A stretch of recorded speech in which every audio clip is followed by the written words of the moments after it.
people, great Biafrans, wherever you are, on the face of this very planet, as always, we welcome you to this very special end-of-year edition, the New Year's Eve edition of Radio Biafra, broadcast live and direct. Wherever you are staying out, where you are domiciled, where you are residing across the face of this very earth, the entire 24 time zones is carrying this very broadcast live and direct. You can join us on Facebook, you can join us on TuneIn. There is a plethora, an array of ways through which and by which you can participate in this very program this evening. We are on FM in Biafra land. We are on satellite. We are relentless. We are determined. We are not surrendering. We don't intend to, and we can never. There will be no retreat and there will be no surrender. The only movement we know is upwards and forwards. And that is why Biafra will come in our time. As I welcome you by saying good morning, good afternoon, good evening, and good night to some of you, so do I expect you to welcome all those who are around you. You must bring your pen and your paper with you. You must do all you can within your powers to make sure that this very gospel is propagated to the ends of the earth, because contained within it is the very essence, is the very beginning of the crumbling of the damnable zoological republic. That very contraption created by the British called Nigeria. That very hopeless place, a Sharia territory, a territory of jihadists, a territory of killers, a territory of stark illiterates, those who are backward, never, ever to move forward. They are cursed. It is a cursed entity. And this evening, believe you me, we are going to unravel it. I do not know how many hours we are going to stay together, but I can assure you, before we bring this program to a conclusion this evening, anybody who hitherto were in doubt as to the precipitous collapse of the zoo, such doubts will be consigned. It will be removed. It will be taken away. Never, ever, ever to resurface, not to reoccur in the hearts of those that want to see the light, those who want to see freedom. Therefore, I welcome each and every one of you. My name is Nnamdi Kanu. I am the leader of the indigenous people of Biafra, and by the very special grace of Elohim, Chukwukika Biama Prumi Yanina, a servant of the wonderful people of Biafra. Our job is to disseminate this very gospel. Our job is to preach it. Our effort is all geared towards the restoration of Biafra, and there is nothing any mortal can do to stop it. Even now, the zoo and their leadership is beginning to acknowledge, and they must know that they are in very serious trouble. We are not going to be placated with warm words about restructuring. We are not going to be moved from our position with mindless, or should I say, very vacuous assurances. We are determined and we are very resolute. The only thing we want is Biafra, nothing more, nothing less. People can decide amongst themselves to bring ridicule and shame to their ignorance, but insofar as IPOB is concerned, we are resolute, we are determined, we remain ever pure, both in heart, in spirit, and on this very temporal flesh. This very effort to restore Biafra is founded on the irreducible principle of scrupulous cleanness, whiter than white and whiter than snow. Therefore, we are unrelenting. Therefore, we are not, by any stretch of the imagination, going to trade this very noble effort for some sham restructuring. What we are interested in is the restoration of Biafra, and that is exactly what we intend to do. Before we proceed, I must please remind you to be mindful of the fact that you need your pen and your paper ready. Without your pen and your paper, there is no way you can learn. We have come to lecture. We have come to address humanity. We have come that those who are blind may see, that those who hitherto we are born and raised in ignorance may become enlightened, to understand their perilous state, to understand the hopelessness of Nigeria, and to do something about it, to extricate themselves from the hellhole that they find themselves in. This is Radio Biafra, and allow me to repeat that we are live and we are direct, and heaven is bearing us witness. That is a fact. There are those who may wish to stand upon what we have accomplished to perhaps relaunch their dead careers, but we can assure them that the path we have chosen is very arduous and very difficult. Only the pure at heart will be able to walk it. And that is exactly what this God-ordained IPOB is doing. Before we go any further, we must hand over our proceedings to heaven, to Chukwukika Biama Purumi Henine, the creator of the heavens and this very earth. On this very New Year's Eve, the very last day of the year, according to Gregorian calendar, we must understand that.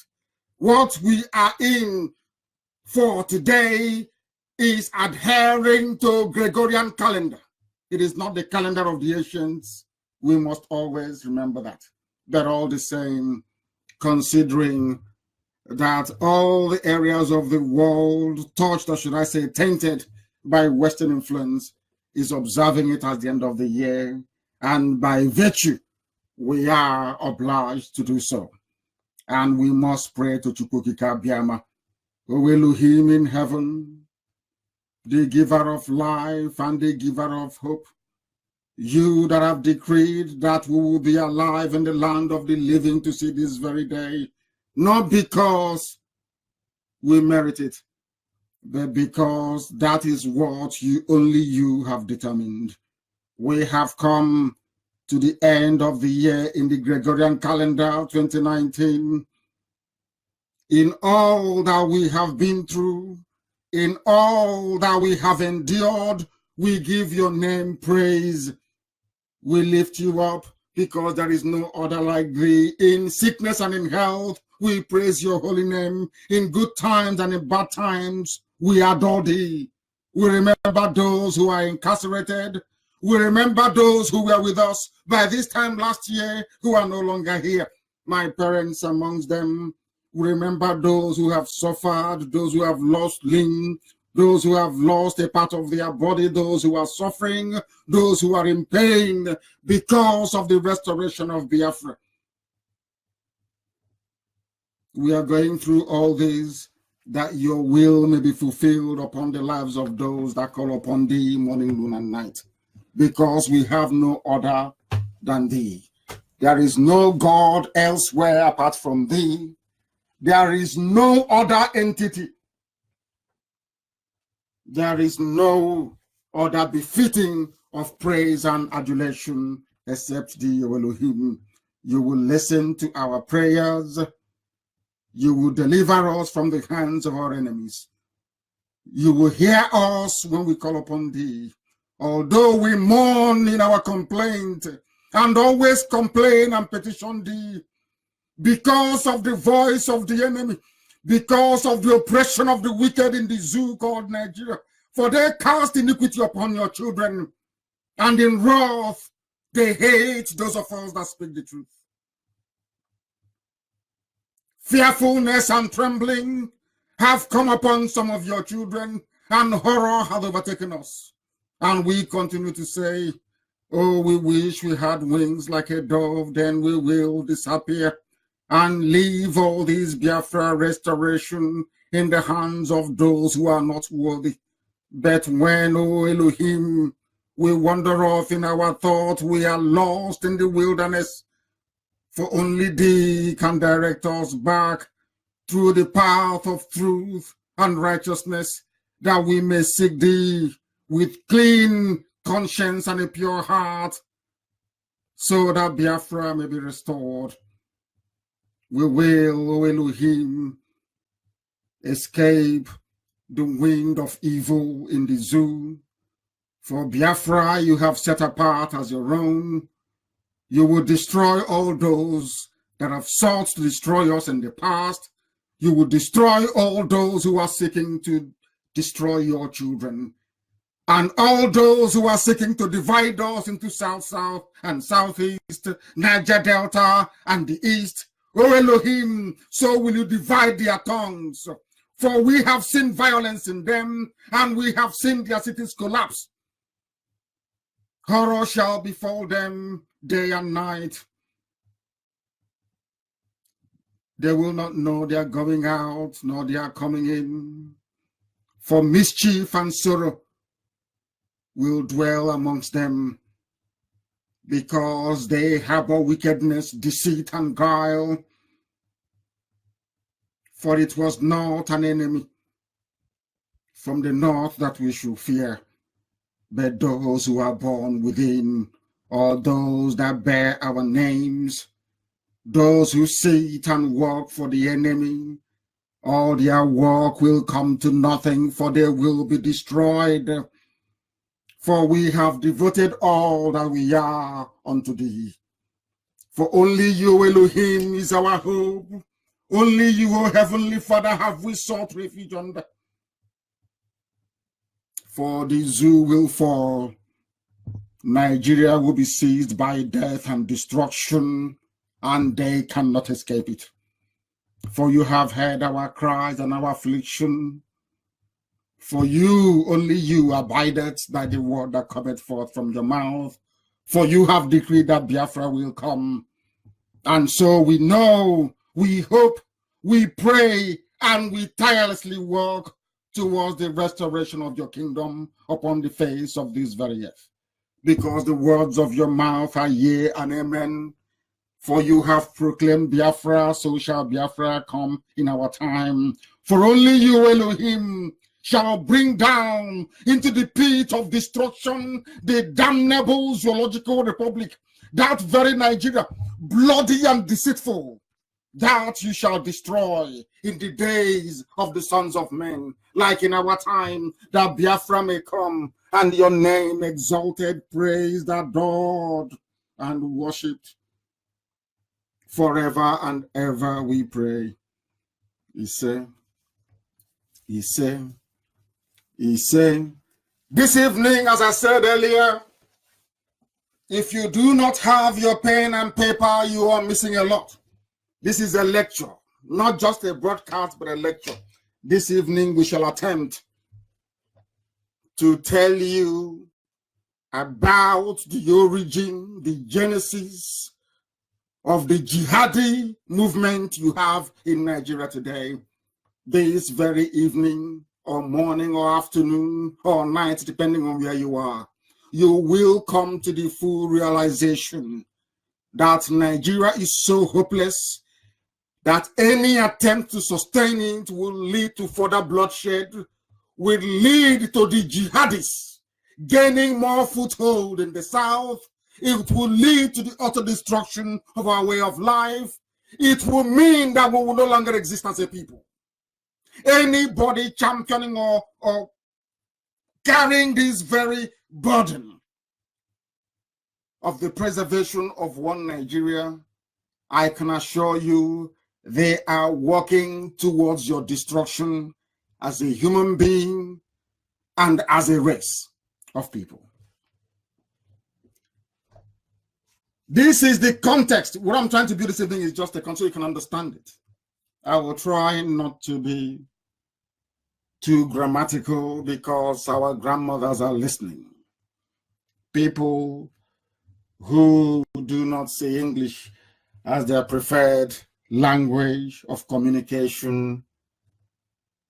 It is our responsibility and our duty to ensure that they grasp the essence of this very gospel this evening, because this is a gospel. A very important one at that. We need to build a better understanding of the mess we are all in and the desire of a supposedly Christian Britain. You must understand this. You must open your brain. You must open your mind. You must begin to digest what you are hearing this evening. This very gospel is important. Very, very important, because later on I will talk about what the president of Rwanda said about the way we reason. That is the only problem. But my happiness is now we are beginning to come alive. We are beginning to show signs of the ability to digest very complex information, analyze it, and be able to do something positive with it. You must understand that Britain is a Christian entity, supposedly. They colonized the place today you call Nigeria that never existed before. You all know this history. But tonight, I want you to understand the implications of living inside something created by people who no longer worship God.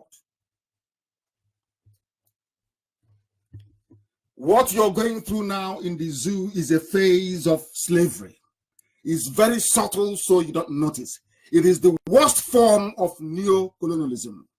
Britain cannot directly colonize to have access to our vast resources. What they did was they put a house nigger in charge, and they looked all around the zoo. They couldn't have picked Nnamdi Kanu because he's learned, albeit with his flaws. They couldn't have picked Awolowo because he was learned. They went to the north to hand over power to them because they know that they are Lamajri, they are Janjaweed. They know they are jihadists. They know they are more preoccupied with implementing and fostering their primitive way of life on other people than to be concerned with the art of good governance. Art is A-R-T, please, not act. Art of good governance.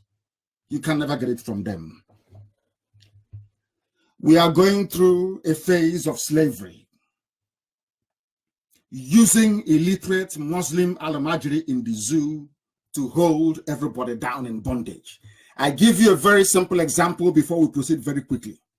I want you to please tell me in which world you inhabit. Will somebody like Onogin and all the learned people who are on the bench be relegated to the background and a Sharia judge appointed as the CJN? Somebody who cannot express himself, be it in Hausa or in English. Somebody who is not fluent enough, doesn't even understand the law. A chief justice of a secular, supposedly secular nation, or should I say a secular contraption, arguing for the inclusion of Sharia in the constitution, which means that he doesn't even understand the constitution of Nigeria, which I will explain later on. By merely introducing Sharia into Nigeria, for Obasanjo to allow the 12 Arewa core North states to introduce Sharia, what they have done effectively is to amend the constitution without going to the National Assembly. You must understand the importance and the critical nature of this very aspect of political development in Nigeria. For them to have Sharia without going through the legislature in Abuja means that they have already tampered with the constitution outside the provisions of that same constitution that kept mentioning Sharia. I'm only giving you a bit of background. So when we proceed, you can anchor what you hear on all these very critical pillars that I have mentioned just this very moment. What you have in Nigeria is an alien socio-political arrangement of which the only beneficiaries are Fulani Al-Majiri. They are the direct beneficiaries of colonialism. You must understand this. Those who are benefiting from the years of slavery and suffering of the people of the South are the North. Britain never took Christianity to them. They refused. Boko Haram that you're seeing that says Western education is dangerous was exactly the same thing the North said to the white man when they first had contact. I'm sure that some of you are now familiar with the statements and pronouncements of Olusegun Obasanjo. that said how, in fact, told all of you who were ignorant before, how many years it took for the British to subdue Biafrans. You must understand the importance of that very statement. What they did was, Britain had to leave Nigeria. But for Britain to retain their control, their influence, to still be colonizing Nigeria till this very moment, they needed a house nigger to do the job for them. And who are those house niggers? They are the Alamajiri Janjaweed, the Fulani feudal laws you have in the north. While they were busy mouthing Western education is dangerous, when they first met the British, I'm not talking about Boko Haram. This was what I'm trying to build this evening is for you to understand that terrorism, Fulanization, Islamization, they are all one and the same, supported by the Fulani ruling class. You must understand this very well. This evening, I will unravel everything for the whole world to understand what is happening in that very zoo. While they were busy telling the white man then and people now that Western education is dangerous. After all, if it's not dangerous, why would they appoint an Alekali to come and become the CJN of Nigeria, Chief Justice of the Nation? His only experience in law is Sharia. They told you they don't need education. Buhari, when he was alive, was not educated. Of course, I concede sometimes he can speak a bit of English. If you can listen to him, that is. Or if you can hear what he's saying. No certificate, nothing whatsoever. The same thing with the CJN, because they told you that Western education is meaningless. They don't need it. And now they're proving it to you that it's not needed. Not just through terrorism, but by the appointments that they make on a daily basis. While they were busy mouthing their rubbish that Western education is dangerous, they were busy building and forging and enduring master-slave, house-nigger relationship with the British. Because the British, they know this very well, that the East will not bow. And to an extent, the West. They won't, because they're educated. That thing, you know, they know it. They went for the blind house niggers in the North and gave them leadership. That is why the current climate of violent Islamization that started with Obama. Go and check this very carefully. What you're seeing today, including the removal of Jonathan, was started when Obama got into power in the USA. And in collaboration with the then British Prime Minister David Cameron, they insisted that power must go back to the North. They insisted. Let's go back to the North. Tonight, hopefully, I'm going to present you with facts and figures. Not from Biafra sources, not from something local, but these are from independent think tanks abroad by editorials of newspapers that support one Nigeria. What you're going to hear is basically what other people have been saying about the zoo, about Nigeria, that you don't know about. Things that are hidden from you. Things you don't know about. These are foreign observers who in the main are sympathetic to the illiterate ruling class of the North. They love them so much. But things have so deteriorated that they can no longer tolerate it. Most of these are European observers. Most of them are from the North Americas, and some of them from Asia, and some independent commentators from Africa. Hear what they are saying about Nigeria, and that Nigeria is irredeemable. It has collapsed, never ever to rise again. I said never. What you're doing is pure cosmetics, to be honest with you. You are just deceiving yourselves, thinking that something that is unsalvageable can be salvaged. No, it cannot. And this evening, I want to begin by presenting facts and figures so you understand it. When I make a direct quote or analysis, I will tell you where we got it from. This is a publication by a group based in Europe called Religion Unplugged. I want you to understand the grand strategy to Islamize everybody. This is something, of course, to the Yoruba Muslims is nothing new. But to the rest, you better be very, very careful. They presented this analysis on March the 8th of this very year, 2019, because, of course, in Australia, they have gone into 2020. I spoke to Mazi earlier. Listen very, very carefully to this.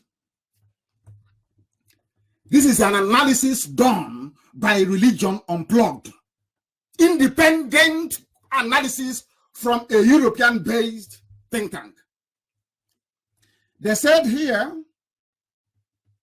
that during the elections of February the 23rd, listen very carefully to what they said. Forget about European observers, what those colonialists came and did in the zoo, saying the election was free and fair, which I will allude to later on. Here they said that the elections held, I'm telling you the beginning of your problems, that every 4 years it repeats itself. You keep saying, get your voter's card. Oh, come and go and vote.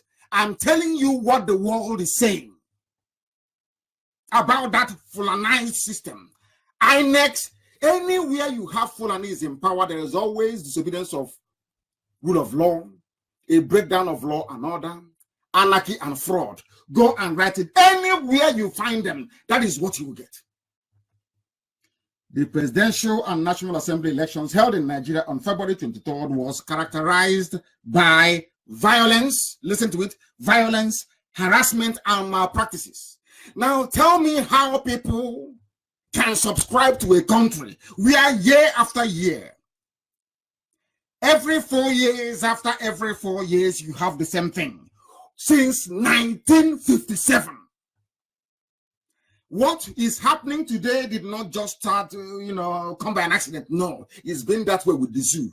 Every time there's an electoral cycle, there is violence, harassment, and malpractices. They went on to say that the lines were drawn by religion. Now, those of you avoiding, I must commend Christian Association of Nigeria. At last, somehow, they are beginning to wake up.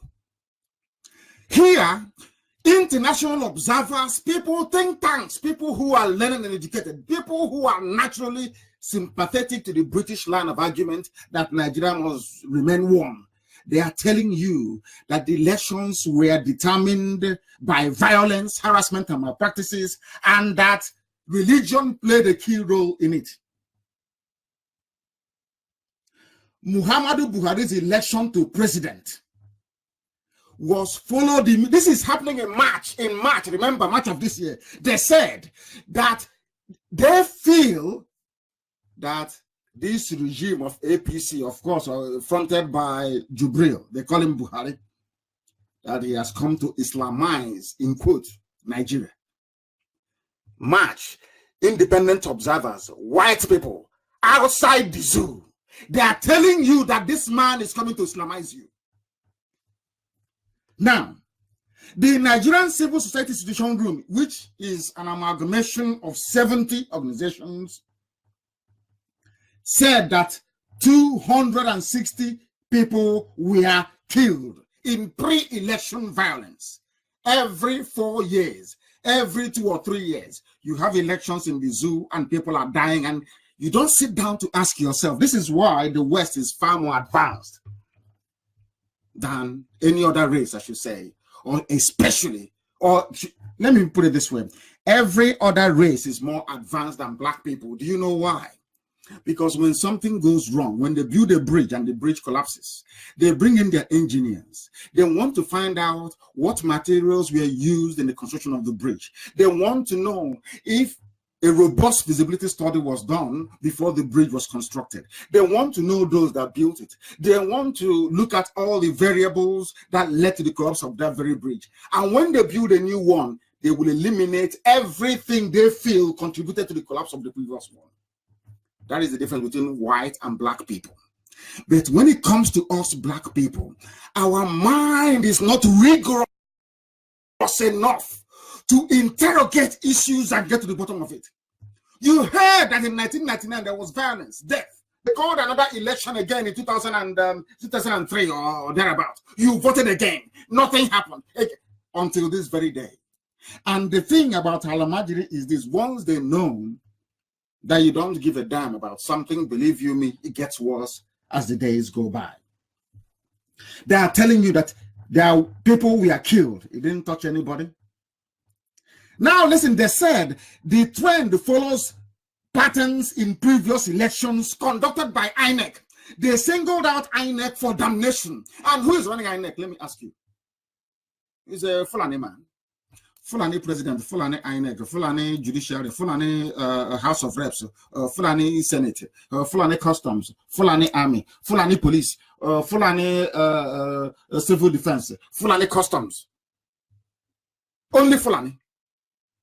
And that is why things are getting worse by the day. Because you cannot produce what you've not been given. If a people are not educated enough or savvy enough to come into the 21st century, they're still stuck in 16th century warped political mindset. How do you think they can improve your life? How? I ask you.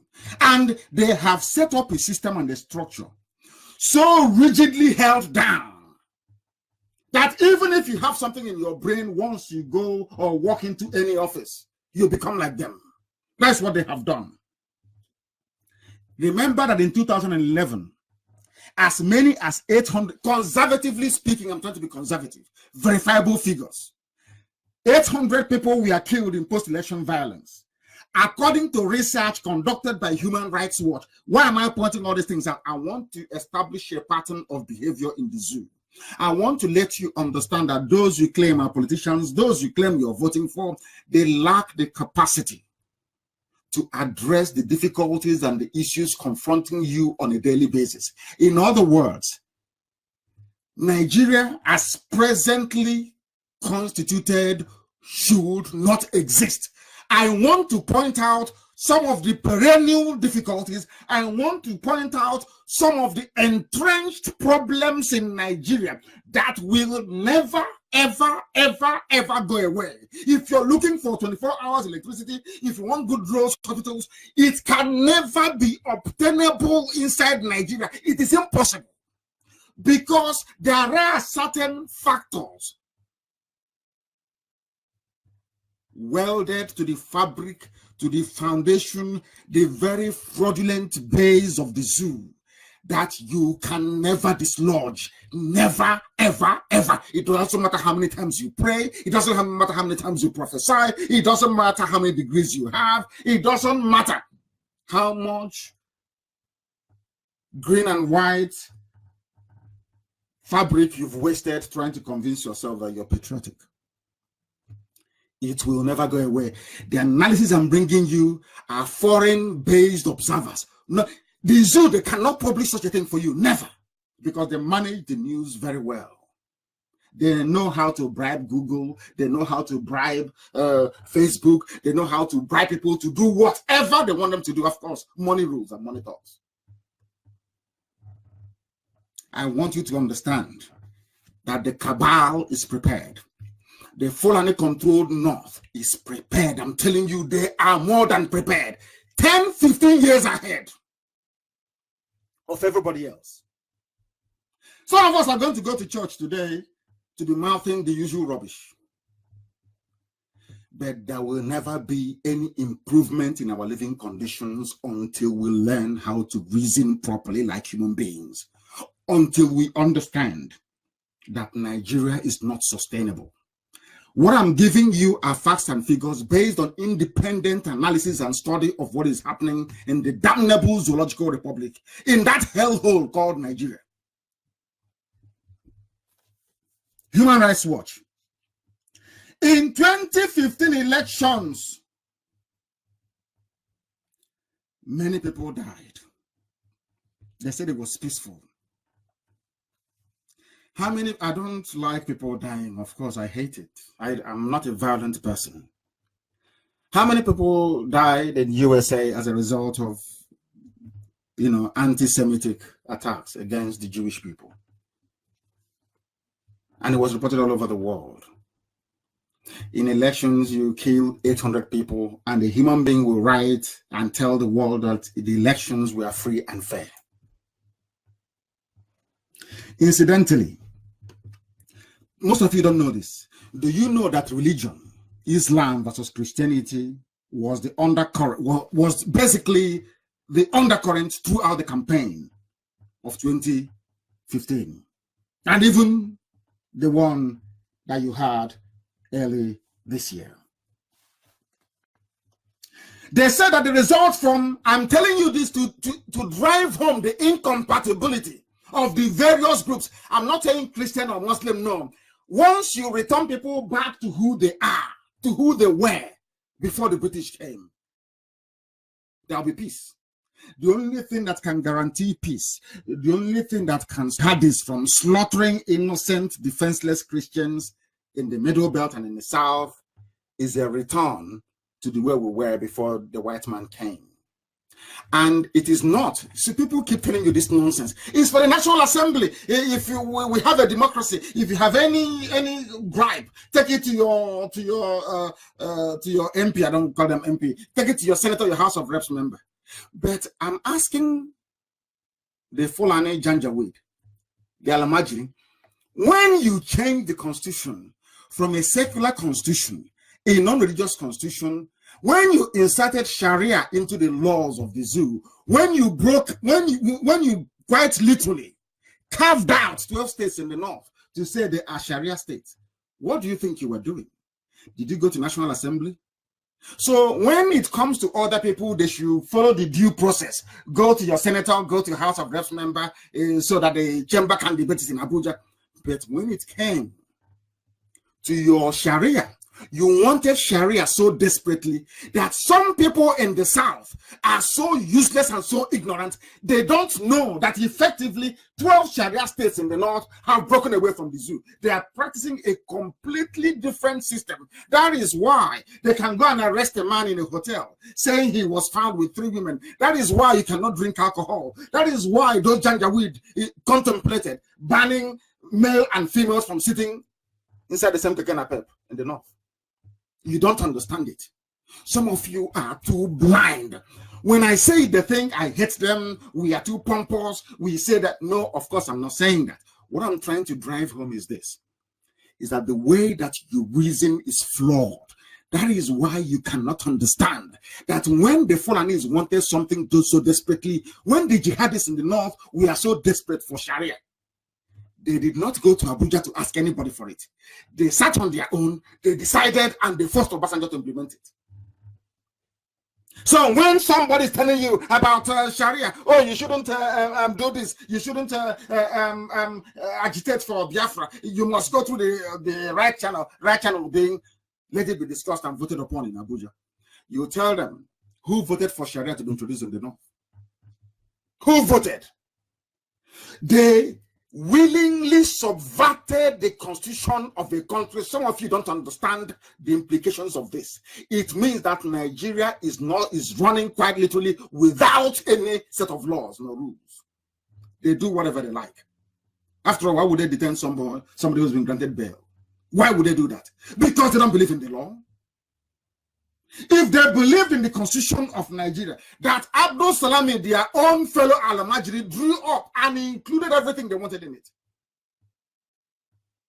there is no way they could have gone outside that same constitution to introduce Sharia in the 12 states of the North. This is just I'm only beginning. I've not even started this program very well. I'm just pointing out some things that will guide your thinking, that when we get into the substance of the involvement of the late Buhari, the involvement of Abba Kyari, El-Rufai, they call him the Sultan of Sokoto, in the current wave of terrorism in the zoo, you will understand it.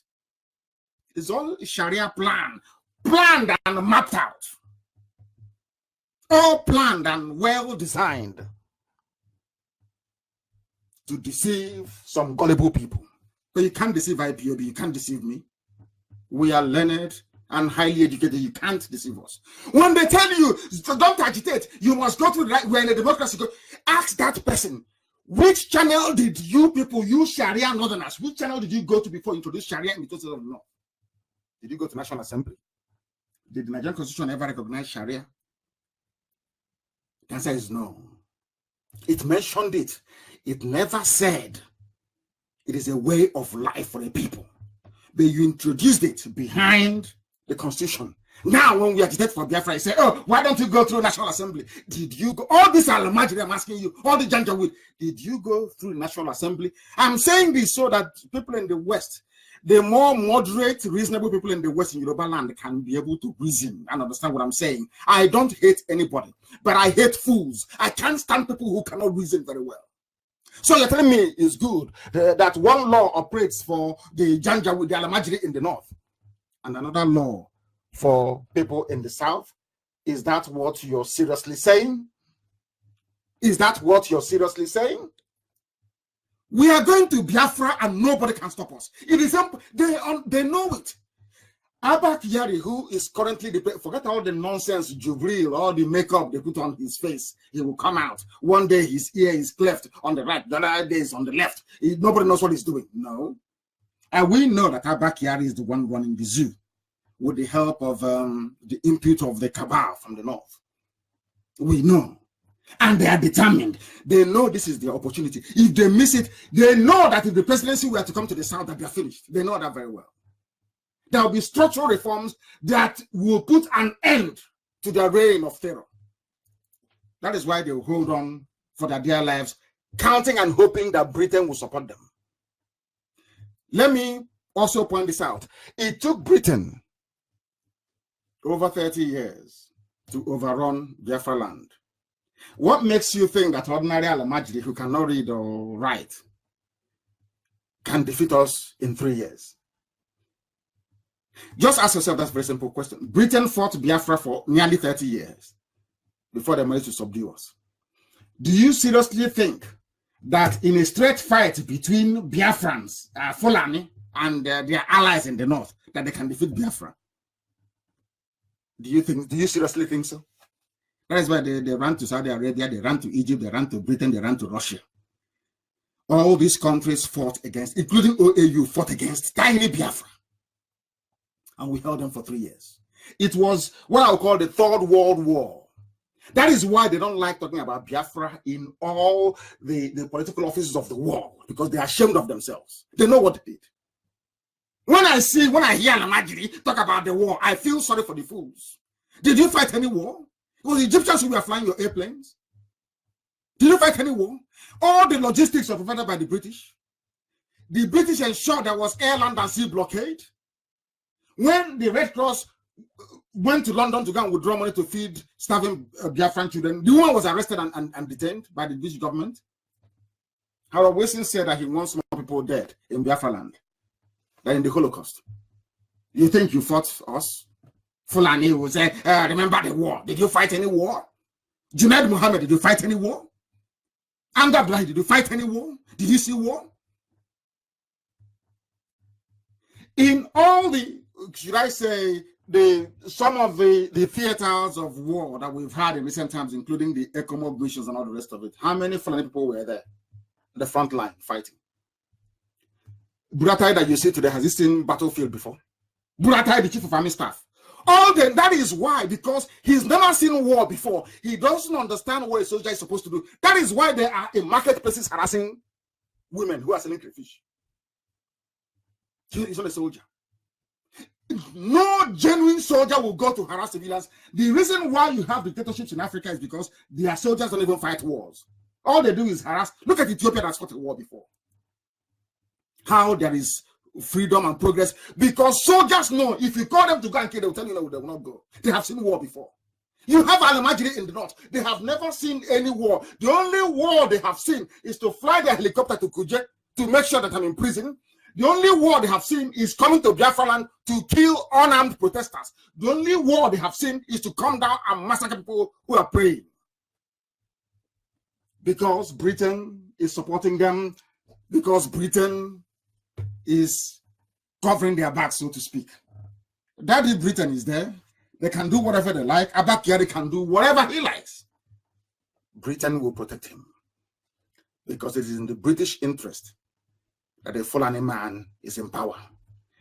It is in the interest of Britain, not all of Britain, some people, some key people. It is in their interest that Al-Majri is in power, because they know once Al-Majri is in power, people will be selling their generators now because there will never be any light. You'll be selling sumo because they know there will never ever be pipe bomb water. Never. It's impossible. People will be digging their boreholes all the time. Yeah, pharmaceutical companies are making so much money because every time you be sick, if not malaria, it's typhoid. And all the medicines are coming from abroad. You think they don't know what they're doing? You think they don't know? So it is in the interest of neo-colonialists that Al-Majri is in power because they know they cannot do, they know that they are useless, beyond useless. Are you telling me that in a normal world, Britain, who is the colonial master of the zoo, somebody as stupid as Tanko, a Sharia judge, was appointed the chief justice of a common law system, that Britain will not say anything? You heard, during all our fights to free Shore, Dasuki, and El Zagzagi must be free. We need to fight for him as well. Of course, it was very foolish of them to burn US and Israeli flags. Very, very foolish of them to do so. But we must fight for El Zagzagi to be released. Did Britain ever say anything? It was only the time that US senators started complaining that Britain now had the courage to send out a tweet to say you must release Shore or respect the rule of law. Only when we have done the hard work on the ground in America are they now coming out to say, oh, you must release him. But Britain has been there from day one. They see evil happening. British High Commissioner in Abuja, they see Satan, they see Lucifer with their two eyes. That's a rock. They keep quiet because of what they are gaining. Because of what they are gaining. Thankfully, not many people in Britain are as evil as some of them that write their foreign policy, to be honest with you. They are pure evil. I will continue.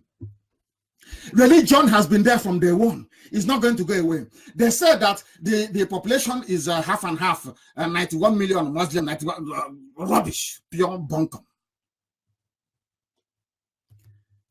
You must understand this very, very clearly. Very, very clearly. Please listen to this very, very clearly, please. In spite of everything they have done, they said Atiku picked Toby and Abakari answering the name Buhari through Jubril picked Osibajo, who is they are two Southern Christians, as they said. It did not stop Islam and religion being a key part of the election. Now listen to this carefully. Some of you don't know what is happening in the zoo, but I will tell you tonight anyway. We have time. There is a leader of an extremist Islamic sect called Izala, I-Z-A-L-A, Sheikh Sani Yahaya Jingir. Sheikh Sani Yahaya Jingir. He spoke in a video in Hausa language and asked his followers never ever to vote for the PDP candidate who was Atiku then, despite the fact that Atiku is a Muslim. Do you know his reason why? These are people that tomorrow say, oh, Nigeria, we must do everything we can to keep Nigeria united. I'm saying this tonight so that Igbo Efulefu governors can listen. The idiotic politicians can listen. Every fool planning for 2023, 2098, 2047 can listen very carefully to what we are saying and learn from it. Not minding that Atiku was a Muslim. This man called Sheikh Sani Yahaya Jingir spoke in a video to his followers, millions of them. He said that Atiku, these are his words, Atiku's running mate is from the Igbo stock, who are Christians. They killed Abasadwana, and because of that, nobody should vote for Atiku, because if you vote for Atiku, that means you're voting for those that killed the Sadwana. Some of you have forgotten that the governor of Kaduna State now planning to come and run, and I know there are some idiots in Biafra land. There are some fools in Biafra land, entire Biafra land, who may be thinking, oh, I'm very poor, I'm wretched, oh my goodness, why don't I support Nasser El-Rufai's candidacy? Maybe money will come to me and my family. That very selfish way of reasoning. is only about yourself. If I was thinking of myself alone, I will be a multi-billionaire in foreign currency. You don't know how to make sacrifices. All you know to do is to sabotage. All you know to do is to run to the Alamajiri because they know you will come. They know the reason why they are dealing with Oshomole today is because they know there's it's a conveyor belt, endless supply of idiots from the south, endless supply. So if one Oshomole goes, another idiot will replace him. They know that very well because you're all very hungry. And before you all say, if you're hungry as well, you do something. I spent all my money funding Radio Biafra to the point that I was sleeping in a car, hungry. I didn't give up. I will go to work, make a lot of money. I will come back and I will spend it on Radio Biafra shortwave. If you think shortwave is cheap, go and try it yourself and see how expensive it is. So we've been there. Don't come and tell us nonsense. Oh, my family was hungry. Because of that, I had to sell my conscience. Some of you will fight for El Rufai. And I will tell you what he said. He said, listen carefully to El Rufai. These are your... When they talk about the elite and the leaders in the zoo, I'm only building I've not even started, I'm only building a background to what is happening in the zoo so that you all can learn and understand, reason and think. He spoke on Channels Television, that Alamajiri station. He said, this is from El Rufai. What if I tell you that no matter who I choose as my running mate, even if I choose the Pope, 67% of the Christians in Southern Kaduna have made up their minds that they will never vote for me. But people come ignorantly in the outside world. They say, oh, but the North is all Muslims. No, of course not. Southern Kaduna they are all Christians. But they have been subdued.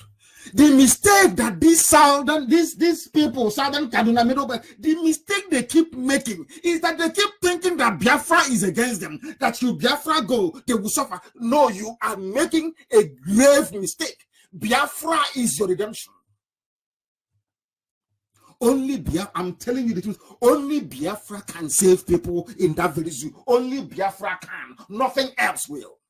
I said nothing else. No amount of restructuring, no amount of warm words. And I'm happy to hear today that Khan is saying they are fed up of the condolence message coming from Asarok.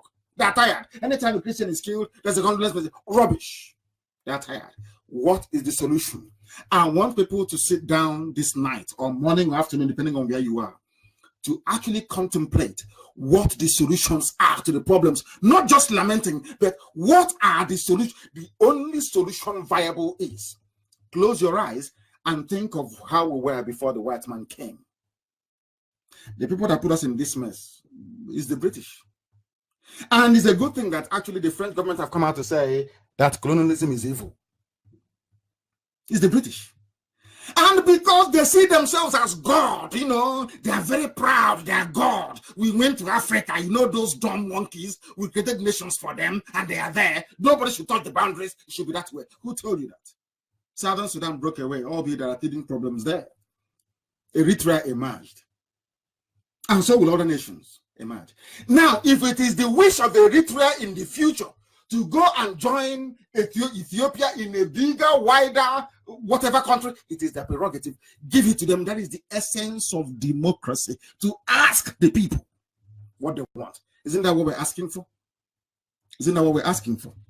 He said, even if I choose the Pope as my running mate, they won't vote for me. The issue is this. From the mouth, listen very carefully, from the mouth of the governor of Kaduna State right now, El Rufai, he said, Kaduna State is divided. From the mouth, if Kaduna State is divided in the north, if Kaduna State is divided, how do you think you can put the country together? It is impossible. Absolutely impossible. But we don't understand. It's entirely up to them if they will or not. But we are moving on, we are marching on relentlessly. You see, I said it from the beginning. By the time, God is my witness, by the time we are done with the zoo, you see the name Nigeria will no longer exist. They will answer Arewa in the north. They will answer Oduduwa or whatever name they choose, and will be Biafra. Should these people then decide to come together, or Middle Belt, if they are strong enough to stand their ground, if they are strong enough to stand their ground, they can emerge as one nation if they have one common identity or one common way of life. If a governor can say to you that Kaduna State is divided, how about Nigeria as a whole? But the impression they give is that the North is one North is a lie, deception. They want one North, the divided South.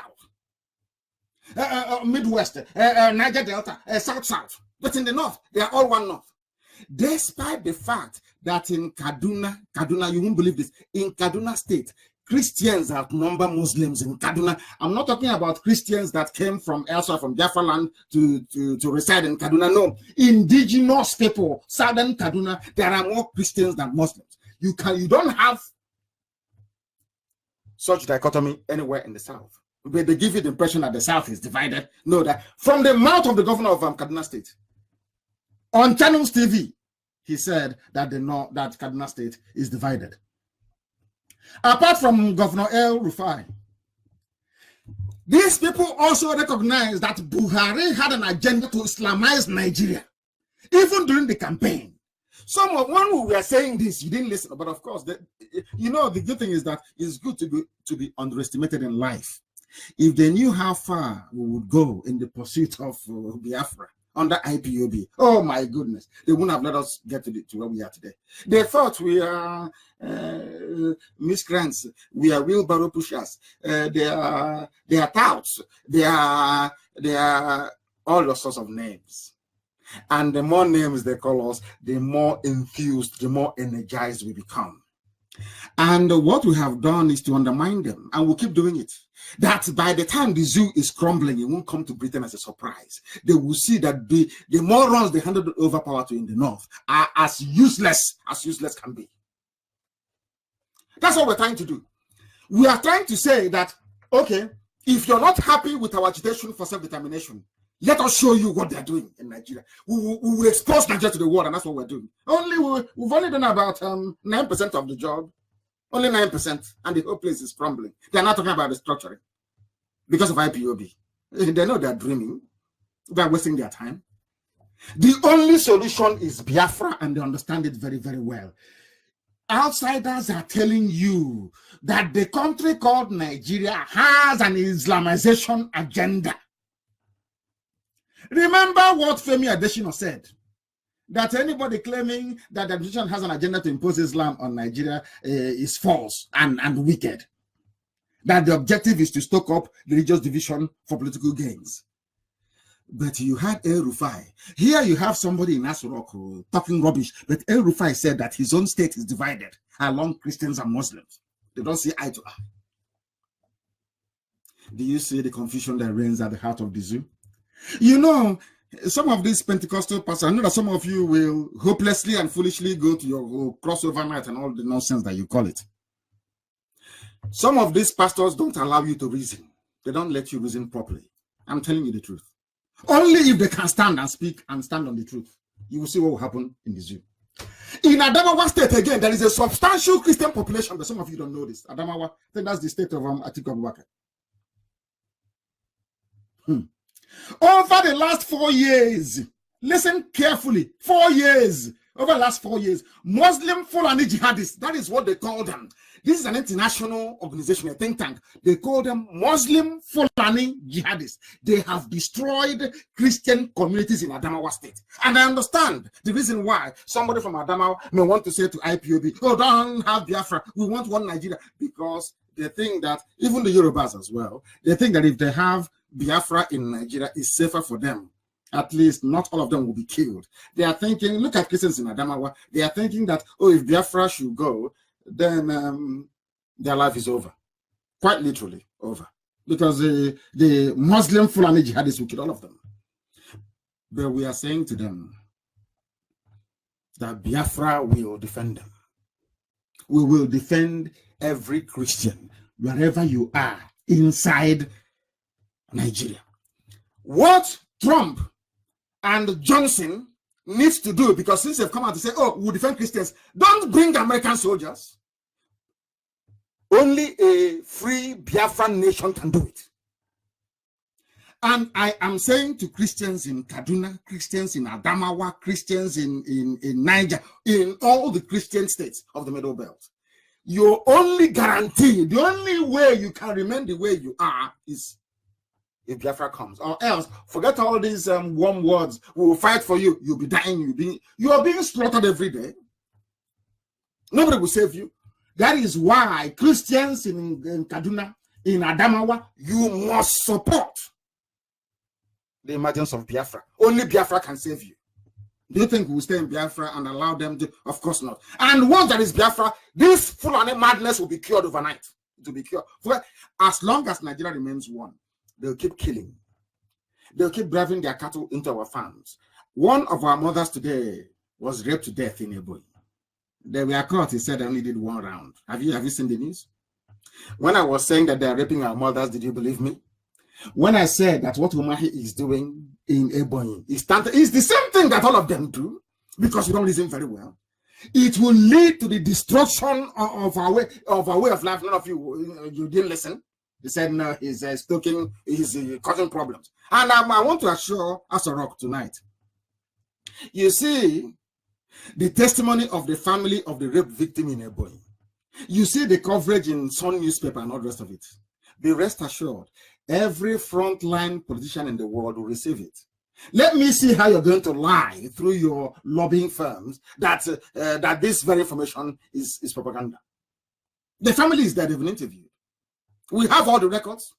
So what we are doing is to show the world the level of primitivity, satanic primitivity inside Nigeria that nobody can cure.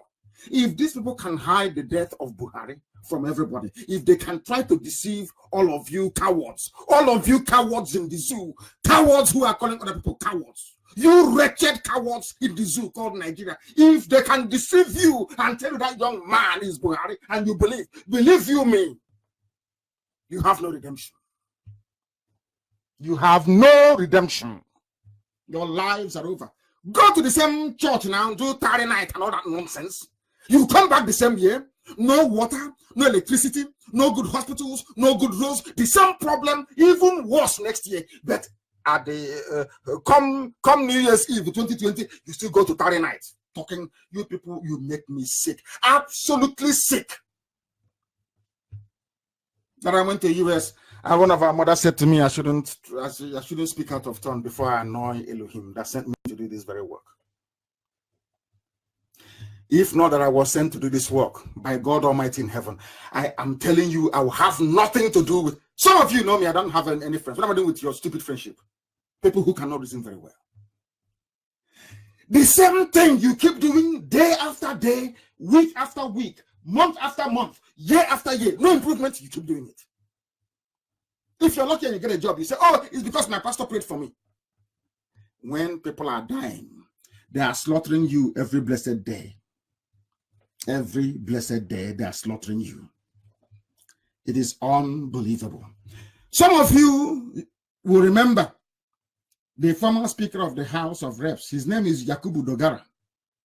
Do you know he was also targeted as part of the elections because he's from a Christian minority in Bauchi State? Do you know there are Christians in Bauchi? Do you know that Yakubu Dogara is from Bauchi and he's a Christian? When these idiots come and tell you, oh, the whole of the North, they're all Muslims, they're lying to you. And because of your cowardly nature and your fear, you see their soldiers on the streets with their AK-47, you accept and say, oh, yes, they must be, everybody in the North is a Muslim. Who told you that? Dogara is a Christian from Bauchi State. Albeit that the Muslims, they dominate because they shout, they kill, they slaughter. And all the Christians are afraid, they're all frightened. Oh, please don't say anything. Oh. You know, we are one Nigeria. If you say something, they will kill you. You know, we are one Nigeria. And you keep emboldening them, and they keep coming, and they keep killing. They keep coming, and they keep killing.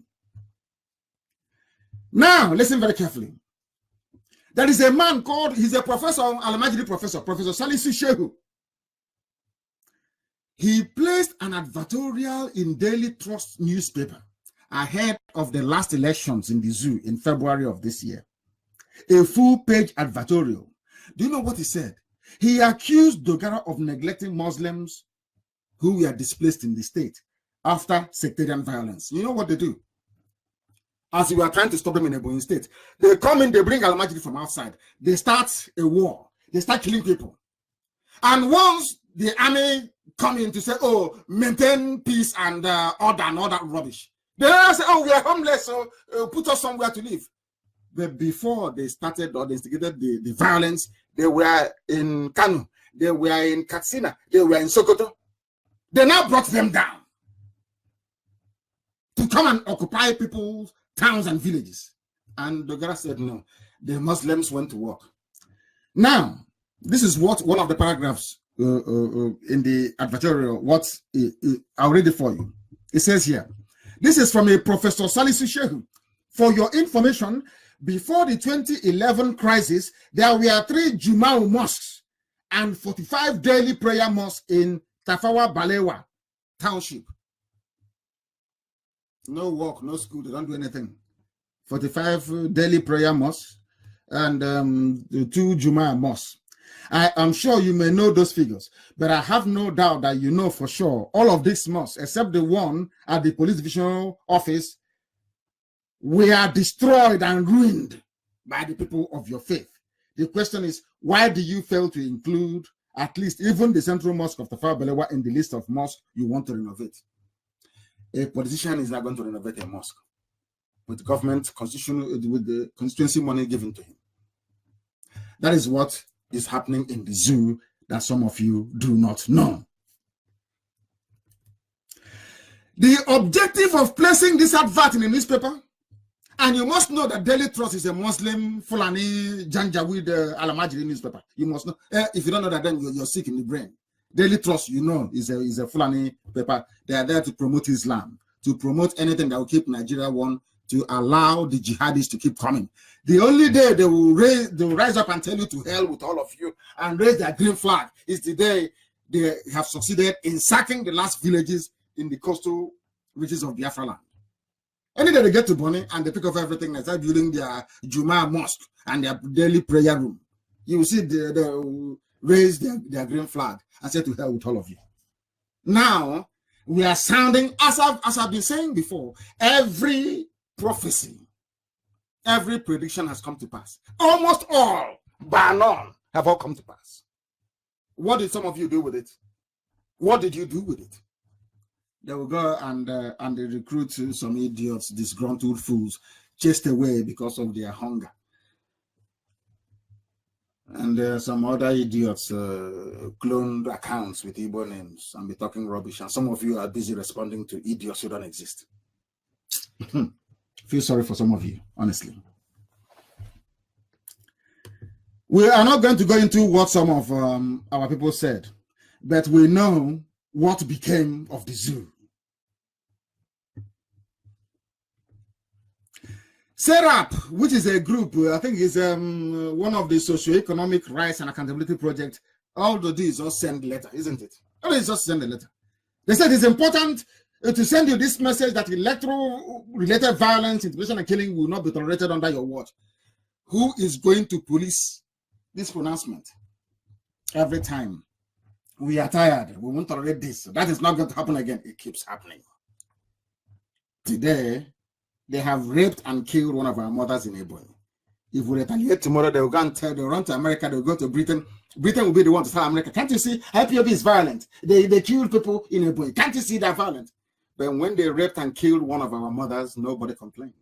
Britain will not write to America. The propagandists, their lobbies, the lobbying firm will not write and say, oh, it's very sad that a Biafran woman was raped to death on the 31st, no, on the 30th of December of 2019. No, they will never say that. So what you expect us to do is for IPOB to keep quiet. They rape and kill our mother and we keep quiet. And then they rape another 2, another 3, and we keep quiet. By the time you know it, it's free for all. But when I was saying they were raping our mothers many years ago, some of you never believed it. And I said they will rape, they will abduct, they will kill us, and the world will say nothing. Is that not happening now? That we need to band together as a people and resist this evil before it's too late. And some of you were saying, oh, we are in APC. It's our turn. Some idiots. Please, Buhari, can you give us the presidency? Can you believe such rubbish? As if the presidency is not. So the same nonsense that Azikiwe did, the same rubbish. Test presidency for 4 years and remain a slave for 400 years. That's what they want. Fools. They will never succeed this time. Never, ever succeed.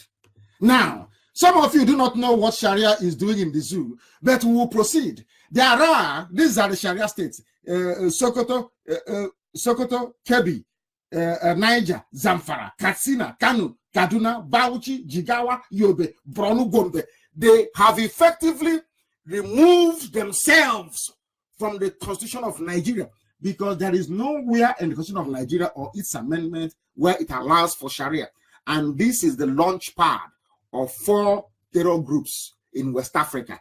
This is why Northern Nigeria, Arawa is the hotbed of terrorism in the whole of West Africa, in the whole of Sahel. It is called Sharia and the Nigeria Constitution. Now listen very carefully. I said this night I will tie, you know, the dead, Buhari is dead. Forget about Jubril. Buhari, the dead one, I will tie him to the violence happening in the zoo. I want to prove to the world, I know that Britain is listening, the whole world listen when we preach this very gospel. We want them to know, I want America to know, I want the whole of Asia to know, I want everybody, South America to know that Buhari, though they are governing in his name right now, is the chief terrorist you have in the zoo. I'm going to prove it to everybody so that the world can know. Forget all the nonsense they are telling you. They think they can, you know, we are many, everywhere in the world. Everywhere in the world. There is no way on this earth they can keep borrowing money. All the money they are borrowing, they're using it to fight IPOB, to be bribing government, bribing officials. Oh, don't let them come in. Don't try to see them. That's all they're doing. All the money they are borrowing it to try to stop IPOB. Are they succeeding? The answer is no. They can never succeed. They have never succeeded before. They will not succeed now. They will never succeed ever. Never, ever, ever. Because we are clever. We are intelligent. We are Biafrans. We don't have money, that is true. But we are doing something that millionaires cannot do. And they know it. The zoo, they know it. They'll keep borrowing money until they go bankrupt. Fighting IPOB. They are finished and they know they're finished. When they go to the world to tell them, they say to them, oh, they're fighting for no, we don't support separation, but the 12 Sharia states of the North have already separated to form an Islamic enclave. That's what they have done. Why can't you allow me to go and form my own nation? Why must I go to National Assembly in Abuja? When you are forming your own Sharia, did you go to the National Assembly? Or you're just mouthing your rubbish, pretending, oh, we are still in one Nigeria, even though it is Sharia, it's under one Nigeria. But you went outside the Constitution to go and frame, or should I say, agree an amendment which was not voted for or voted upon by those that the people claim they voted for to go to Abuja to handle such matters. That is a fact. They think they can deceive people, they can deceive you, they cannot deceive us. We are IPOB, we are undeceivable, you can't deceive us. Not at all. Some of you know that Buhari, they claim that Jubril won the election, they call him Buhari. So sometimes when I say Buhari, and I'm referring to Jubril, you know it's Jubril who is there. Courtesy of Abakari. Everybody knows that Buhari is gone, dead. The wife, Aisha, have told us many times, but we can, of course, in this UG, we can never listen. We are not able to reason. It's impossible. Trump is being impeached because of one phone call to a president in the zoo called Nigeria. They brought somebody from Sudan to replace your dead president, and you can't do. And that idiot is presiding over the worst phase of massacre of innocent people in the process of a very crude jihadi invasion, and they're all very quiet. And tomorrow you say you are equal to a white man. Who told you that? They're mad people everywhere. We are going on about trying to establish. We are trying to establish that Buhari is the grandfather of terrorism in the zoo. The dead one, even including Abakari. These are the people. Fulani politicians are the ones funding terrorism in Nigeria. That's what we are here for. And I believe we have laid the foundation of the inevitable collapse of the zoo. Now we must go on to let the whole world understand how we have come to this conclusion. You must understand it. We must understand it. When they got the idiot and put Jubril in power in the name of Buhari, they said he will spare no effort in the battle against Islamic militancy. They love speeches. They write it and they post it. They say, oh, you know, Britain will say, oh, USA, can't you see he's doing something? He's saying something about it. But things are getting worse. Worse now than it was under Jonathan. And he went on to say that you shall be able to go to bed knowing that you are safe and that your constitutional rights remain in safe hands. Exactly what the Fulanis told the Hausas before they got the gullible Hausa people to kill their own kings. The same thing. I will respect your right. Even if I don't release you when a court says I should release you, it is your constitutional right to remain in jail.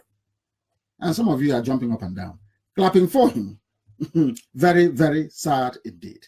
Now, he went on to say that the problem is that Nigeria constitution is superior. They asked him a question. He said that Sharia is put on the same level with customary laws. Have you heard of them saying anything about customary law? Of course, the answer is no. Its relevance is limited to inheritance, marriage, etc. Is that how you funded the Hisba police in Kanu that will go about destroying shops and businesses owned by Biafrans that sell alcohol? You see the way they deceive you? They tell you it's limited when they write to the West, to the very God. I'm not going to say they're gullible, they know what they're doing because of their oil interest, of course, which I hasten to add is also guaranteed and protected in Biafra land anyway. They say it's limited to inheritance and marriage. So Sharia is not a problem. And I'm asking them, who formed the Hisba police in Kanu? They can't answer, can they? Unbelievable. With the right to arrest and detain and flog people as they deem fit. Whereas in 2001, this same man, before he died, this Buhari, in whose name the zoo is being run by Abba Kyari, what did he say? And they went to Google and they paid Google lots of money, thousands upon thousands, tens of thousands of dollars to remove every reference to this. That is why when you Google, if you go to Google now and you write in Buhari, I will support Sharia all over Nigeria, you will not see any news item. But if you go to the images, you will see somebody cleverly captured the same newspaper that carried it. It's still there. The news link is missing, but you can see the this day front page. You will see it there. Very clear. Where it says, this is according to the man in whose name they are committing all these atrocities. Listen very carefully. People are very foolish. I want Nigerians to reason for once. Only once. If it's only tonight that Nigerians can reason in all their life, they would have done something noble. What did Buhari say when he was alive? He said, I will continue to show openly and inside me the total commitment to the Sharia movement that is sweeping all over Nigeria. Not minding that there are sizable Christian populations in the north, he doesn't care. Where it is sweeping all over Nigeria, I don't know. Maybe with the help of Yoruba Muslims, you know those ones, may God help them. I don't know. He said, I will show both secretly and openly my commitment to Sharia. And what did he do? He went and appointed, in his name, they appointed a Sharia judge to become the Chief Justice of Nigeria. And that same Sharia judge also said that Sharia must be included in the Constitution of Nigeria. Now, what other proof do you need? What other proof do you need? Are you that dumb? You cannot reason. I know we are blacks. You know, sometimes common sense is a bit difficult for us. But how difficult is it? In 2001, Buhari said, and I repeat, I will continue to show openly and inside me the total commitment to the Sharia movement that is sweeping all over Nigeria. He went on to say, God willing, we will not stop the agitation. Oh, they were even in agitation there, no? We will not stop the agitation for the total implementation of Sharia in the country.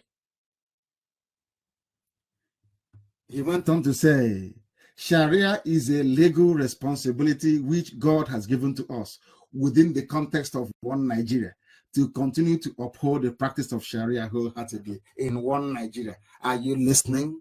Are you foolish? Are some of you still deluded? Are some of you so hopeless that you cannot see? I know that we don't want to fight another war. A lot of people are saying, oh, we don't want to fight another war. But that is the mistake you're making. You're showing signs of weakness to the Alamajiri Fulani North. That is why they raped our mother. That is why they keep killing us. That is why they came to Zowan and killed. That was why they went to Nimbo, they massacred. That was why they came to Anam.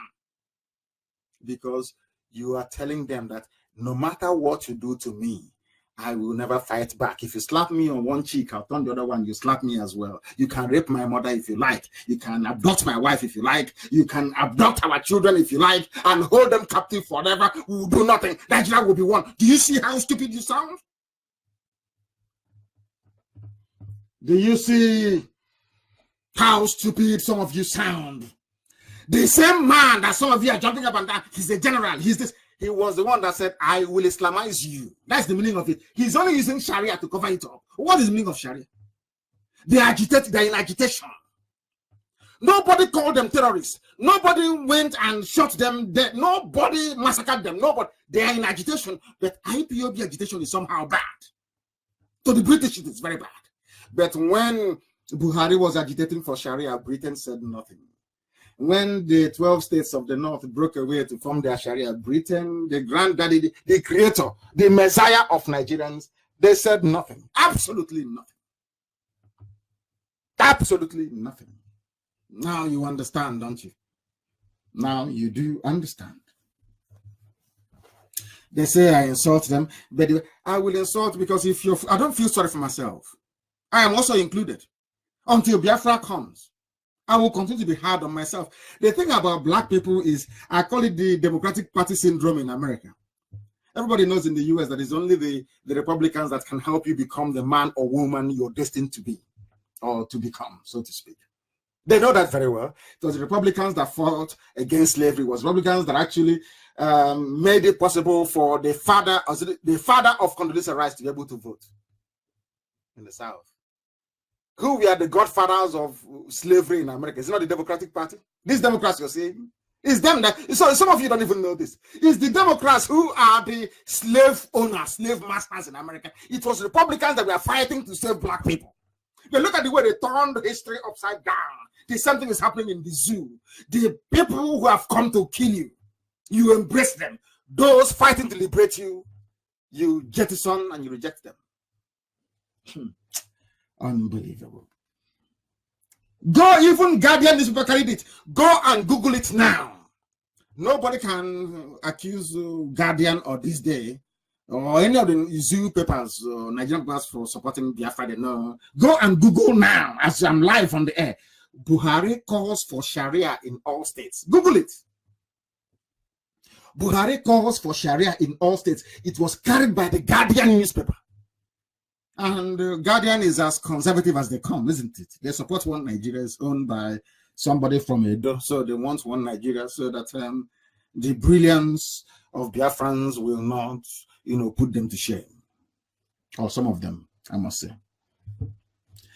He said this thing in 2001 and 2015. These statements, they mirror the legal controversy that is rooted in the conflict between the secularism provision of the Federal Constitution of Nigeria and the number of state laws and practices that allows for the application of Sharia beyond the sphere of personal laws. These are facts proven beyond every reasonable doubt. Nigeria is a Sharia country. Those of you who are Christians championing for one Nigeria, you're championing for one Sharia, one Islamized Nigerian geopolitical space. That is a fact of life. That is what they have all signed up to.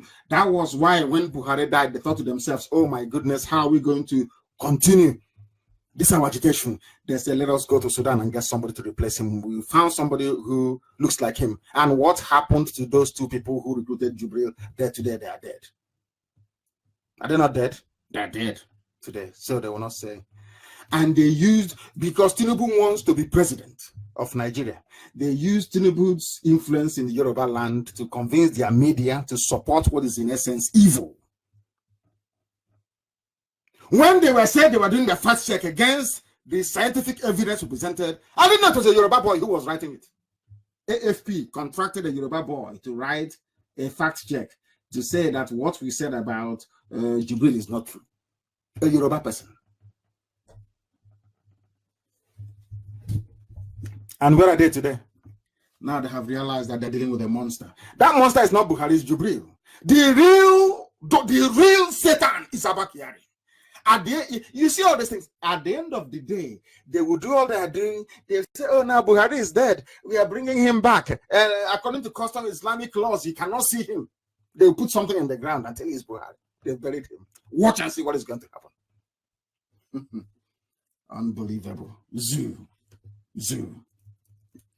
Now, this group also recognized that Nigeria's transition from northern-dominated military rule, all military rule in the zoo, from the north.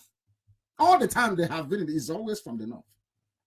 The only time they allowed the southerner, of course, Obasanjo was by the. Of course, Obasanjo is like good Lord Jonathan. He didn't carry out a coup in his own right. They allowed him to be there so that the north can buy the Yorubas over and say, oh, can't you see your son is also a head of state? It was Murtala Muhammad was killed. Murtala Muhammad was killed, and then Obasanjo took over. Obasanjo didn't do a coup in his own right. The same thing happened to Jonathan. Jonathan is Yaradua died, and Jonathan took over. Nobody actually voted for him in the first place. The second round of voting that he won was so to fulfill all righteousness. So the North will say, okay, get away with it. Just leave him more 4 years, and the power will come back to us. After that 4 years, didn't they take it back? Of course they did. They chased Jonathan away. Now they're looking for him to kill him. And I'll get to the idiot that says his cousin later on, mouthing rubbish. I'll destroy him with facts and figures as always, as we are doing tonight. Since Section 275 of the Zoo Constitution allows them to create Sharia court of appeal, that was how they had to create Sharia court all over the place. And with it, Sharia law, now as part of the Zoo Constitution. And after saying all of this, some people will say that somehow Nigeria is one. We are all one. Unbelievable. The Sharia debate is still raging, as you well know. Well, when I say Sharia, I mean the Islamization debate. Forget about Sharia. The name Sharia doesn't make any meaning. It is Islamization. They are Islamizing everybody. I hope they're writing all these things down. Some of you who are learned. Unbelievable. Some Muslims, especially the Chief Justice of the Zoo, appointed by Abba Kyari in the name of Muhammadu Buhari, they have called for a restoration of, listen carefully what they're asking for. They called for Sharia enhancing constitutional amendments.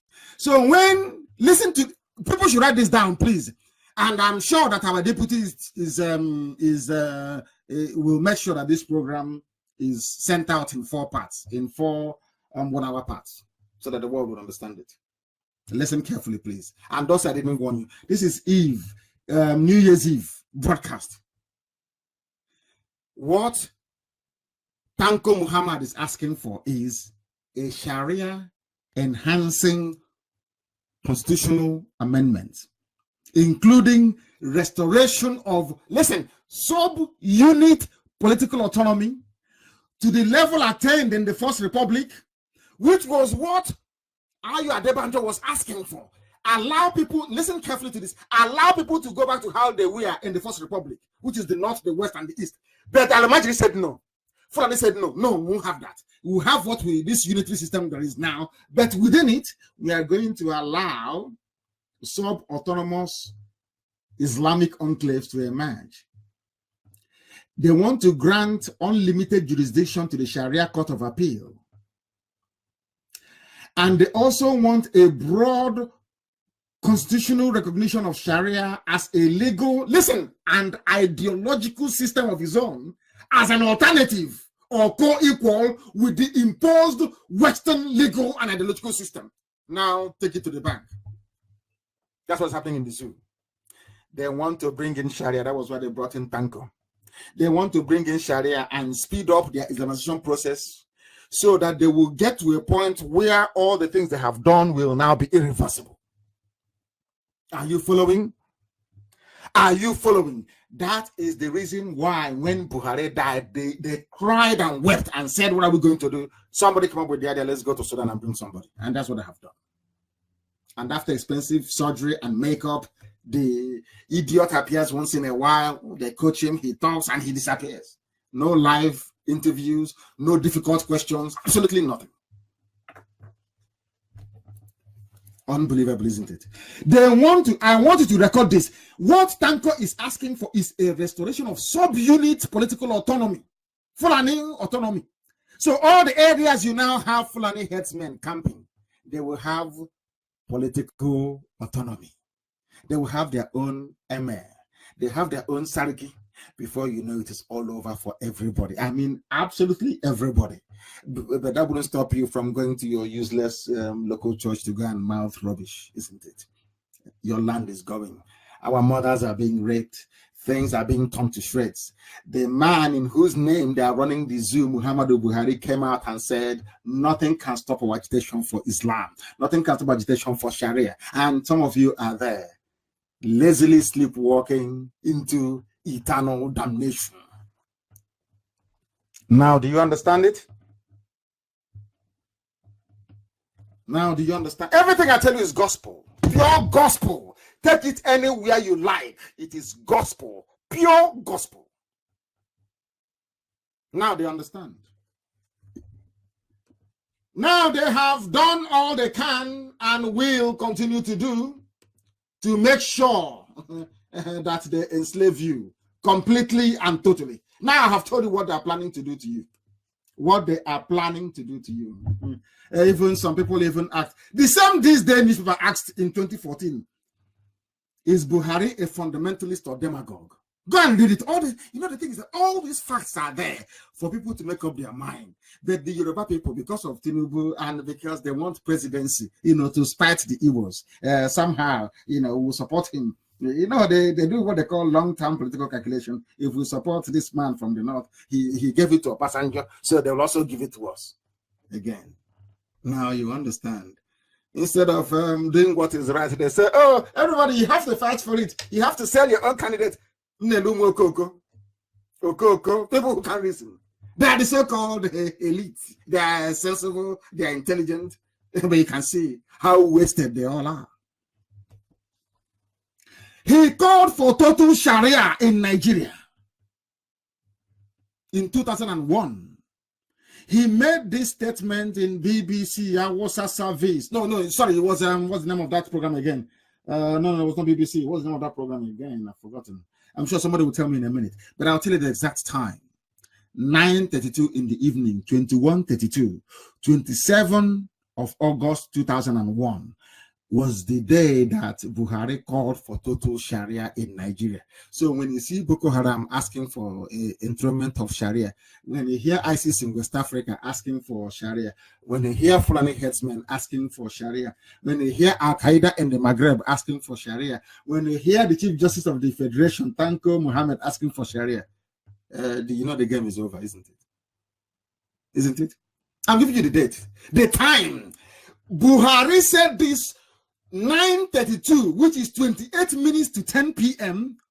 on the 27th of August 2001. So I'm sure Britain is listening. I am sure that all those politicians we met in America, they're all listening to this. That this is the source of terrorism in the zoo. This is the man that brought terrorism. It's nothing to do with drought, climate change, no, of that rubbish. This is the man who brought it. Buhari brought terrorism into the zoo.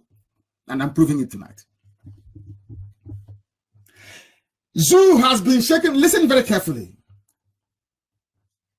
In February 2000, over 3,000 people were killed by Muslims in the north, in Kaduna especially, over the introduction of Sharia. They introduced Sharia and they went on killing people. When people hear about Christian and Muslims, they clash. People don't know it is the Muslims who are killing the Christians. Because the Christians don't have any means to fight back. The Muslims are in the, not the Muslims, the Fulani people are in the army, they are in the police, they are in the Air Force, everywhere they are. And they specialize in fighting local battles inside, local battles within. They never go outside. You never hear them posted outside. I want you to ask Buratai, which theater did you fight outside Nigeria before? Where have you ever fought a war before? As a commanding officer, as a general in the battlefield? Nowhere. It's only in the zoo.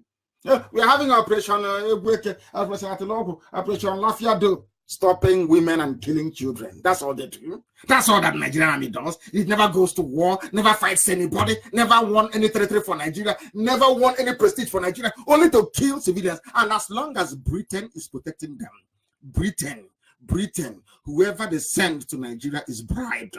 Whichever high commissioner goes there lives as a millionaire. They give them money, they give them private oil concessions, they give them anything they ask for to distort the truth and to lie to Foreign and Commonwealth Office all the time. That was why I have given an example. That was why the British High Commissioner in Abuja doing all this saga involving Showore, she never said, or is it a he or she? She never said anything because they enjoy it. If I say, oh no, but Nigeria is a who told you Nigeria? When did Nigeria become sovereign? Britain decides what happens in Nigeria. 3,000 people killed. What did Christians do? They went to pray, they went to fast, they went to sleep over as a crossover. Heaven knows what they call it. And that one is gone. And the more they kill you, this happened in 2000. The more they kill you, the more you keep quiet, the more they kill more people. Do you understand it? The more they kill you, the more you keep quiet, the more they kill more people. The same thing happened to the Jews. They were killing them all over Europe. Until after the Second World War, they said enough is enough. We have to find the state of Israel. They went to Israel. From there, and they can now defend Jews all over the world. There's something I'm now saying to Christians all over Nigeria tonight. A strong, independent Biafra is for your own good. Because Nigeria will then know that if they touch you, we will come after them. They will leave you alone, no matter where you are. But if you think that you can stay in one Nigeria, and this stupidity will keep going round in a circle like people who are on a carousel, going round and round and round and round, that will solve anything, then you're deranged. Then you are deranged. 3,000 people killed in riots in Kaduna. One Nigeria. And let's unite this country. They keep killing you. The same people killing you are telling you, let's unite. And you listen to them. Oh dear me. Oh dear me. Go to Vanguard, Guardian is there. Buhari calls for Sharia in all states. And you're telling me that they don't know what they're doing. That they are not the leaders of all these terrorist groups all over the place. His supporters in the north defended him when he said it. They defended him. They defended him. He was the one who told people to vote for only Muslims. Don't vote for Christians. You know, he also made his comment at a seminar organized by the Supreme Council for Sharia in Nigeria, a body that they set up in the late 2010s. Supreme Council for Sharia in Nigeria, and Christians are there dancing all over the place foolishly. Unbelievable. You know what he said? What remains, this is from Buhari, according to AFP, you know AFP, the Ocean French Press, which is a French news agency. Nobody can accuse them of the propaganda or lying. After all, they are the ones now benefiting from Nigeria. They give them so much money, AFP, so that when they're killing people, they won't write about it. Everybody will think Nigeria is peaceful and all loving, isn't it? AFP. You know what AFP said? AFP wrote, what remains for Muslims, according to Buhari, what remains for Muslims in Nigeria is for them to redouble their efforts, educate Muslims on the need to promote the full implementation of Sharia. It is the agenda. They are pursuing it two ways. They want to use Tanko Muhammad to pursue it constitutionally, and they want to use Boko Haram and all the terror groups that they are funding to pursue it militarily. They will subdue you. So if they don't get you via constitution, they get you via violence. And meanwhile, some of you don't know what we're encountering abroad. Meanwhile, they are telling people all over the world that the reason why, they call it farmer-herder clash. So all the while that they are killing people, you're shouting in your local newspapers in Nigeria, oh, the friendly herdsmen are here. They have killed us here. They have left us here. You know what they say? They are raping your mothers because of drought, because of climate change. Anything the Fulani does is climate change. You blame it on climate change. You see how they deceived you. And they employed news agencies around the world, very clever consultants, lobbyists in every state capital of the world, paying them hundreds, millions of pounds and dollars to trot out this line. So when we go and complain and say, these are the things that the Fulani Al-Majri jihadists are doing, they say, no, it's climate change. There's a clash. I say, how can somebody with AK-47 clash with somebody who is unarmed? How is that possible? They say, oh, it's a clash. But we know it's not a clash. They're the ones killing us. And the only time we got together to say we must do something about it, they say, oh, you're a terrorist group. The people who are terrorists, killing people are not terrorists. So it's the people who are trying to organize themselves to say no to this evil. They are the ones who are terrorists. And some Nigerians foolishly joined them. You know, Zoo now. Monkeys everywhere, unbelievable. Nobody can say that AFP is lying or not speaking the truth. There is also another group of people. They are called Open Doors. In case you don't know who they are, because what I am doing is to tell you the truth about what is happening in the zoo. And these are people who are watching from outside. The funniest thing is that some of these reports don't get the coverage it needs. We know that CNN has been bought over. We know that every news media in the UK has been bought. They know how to distribute money. Zoo, they know how to bribe people to shut them up. When I told you they came to bribe me, some, of course, I know that, you know I can't lie.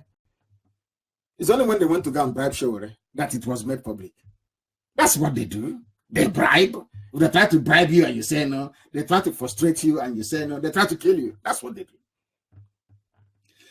This is Open Doors. Open Doors, they support persecuted Christians all over the world. It's an independent group. Even Archbishop Welby of Canterbury said, I am grateful to Open Doors, who for over half a century have been doing this kind of work and have had a great influence in my life since the early 80s. I know this organization has the utmost integrity and they do their research very carefully and well. From Archbishop of Canterbury that loves the zoo. Now let me tell you what Open Doors said about the zoo called Nigeria. I give you are the facts and figures. I want to prove to you that the zoo, I'm a Nigerian. I keep saying it all the time. Once you say you're a Nigerian, I know there is no hope for you. Absolutely no hope whatsoever. No hope whatsoever. I'm telling you the truth. Now listen to this very carefully. They asked a question, Open Doors, that the Archbishop of Canterbury, who loves the zoo and the fraud going on in the zoo, is saying they are an organization of immense integrity. They asked a simple question rather. Why are Christians persecuted in Nigeria? You know, they will not say Biafrans because Britain won't allow it, you know. They just said Christians. Why are they being persecuted in Nigeria? When you travel and you tell some politicians they have been bribed by the zoo, some of you know that Buhari gave the Clinton Foundation $500 million. So sometimes I'm not sure that some lawmakers will actually be unbiased when it comes to saying the evil that the Fulani portend for everybody as the jihadists. Why are Christians being persecuted? And now they went on to say, now listen to this very carefully. In Nigeria, the majority of the Christians live in the south of the country, and their religious freedom is to a large extent being respected in the south. But in the north of Nigeria, and the middle belt, where Christians are in the minority, they face horrific levels of persecution at the hands of Islamic extremists. Islamic extremists. This is what people are facing every place. No longer, they come to Nsukka. And they are planning an attack in Nsukka either today or tomorrow to open the new year. Because they see the governor as being very weak. Cannot defend the people. Ozowane, no defense. Nimbo, no defense. Priests are being beheaded. There is no defense. We cannot defend our people because the governor is there, bowing down before Jubril, that is older than. That is a curse on us, that we have people who cannot rise up and be men. Very, very sad indeed, I tell you. Extremely sad. Very, very sad indeed. Very, very sad indeed. Do you know what is happening in the north? Some of you don't know, but I will tell you. In some northern states, Christians are now beginning to dress like Muslims to make their faith less obvious and reduce the chances of attack. Christian young people in these states are frequently denied access to higher education, and Christians have been asked to give up their faith in order to be given work. Do you know that this is happening in your so-called one Nigeria? Let's be in one Nigeria. Do you know that Christians in the north, in the middle belt? Of course, we know. So one of my cousins had to go to a polytechnic in the north. He had to add Idris to his name. That was how he was given admission. Without it, he wouldn't be given admission. You've heard of how a Christian girl was denied the opportunity to study medicine at ABU, Zaria. You are aware of that? This is what is happening in your so-called one Nigeria. One Nigeria. We Nigerians. We Nigerians. People are dressing like Alamajiri women in the north to escape being killed. And you claim you are in one Nigeria. I want to reassure them once again. The same way that the state of Israel today is the bulk, is the defender of Jews all over the world, is how Biafra will defend everybody who is vulnerable, including Christians wherever they are in Nigeria. So every Christian in Nigeria should, tonight, as some of you are praying, pray for the coming of Biafra. That is your only savior. The alternative is that you will be beheaded, you will be Islamized, you will be killed. Nothing will happen. Where is Leah Shoebu today? Are you still talking about her? The answer is no. Let us bring this a lot more closer home. I'll use the analysis of one of our people here to try and drive home this very point about Sharia. What I'm trying to say, what I'm trying to build with the time now standing at approximately 8 minutes to what time it is? 8 minutes to the top of the hour. 8 minutes to 9 p.m. in Biafra land. 8 to 9 p.m. in Biafra land. 8 minutes to 9 p.m. and the same number of minutes to the top of the hour wherever you are. I want you to understand the root of the crisis in the zoo. Some of you don't understand the Nigerian Constitution. You don't understand it. The Nigerian Constitution says that everybody is a Nigerian. First, the person who argued this point succinctly is Emma Wale. Very beautifully written piece. Nobody can accuse him of being pro-Biafra because he's not. He is not, I repeat, he is not. Do you know that some fanatic northerners, Abakari and his cabal, and the northern Fulani jihadist elected officials are insisting that Muslims are Muslims first and Nigeria second. Therefore, they are entitled to live under the Sharia Islamic system. That is why, have you ever, I keep asking people this, all those people committed these atrocities in the South, have you ever seen them before in a police station? Have you been to a police station before and you see Al-Majri inside the cell? No. The police commissioner or the nearest army division will write a letter and they will bring him out. And that'll be the end of the case. They see themselves as Muslims first before Nigeria. But you that is being killed, you that your land is being taken from you, you that they are driving their cattle into your mother's farm and destroying every crop, they are raping your mothers, they are abducting your daughters, you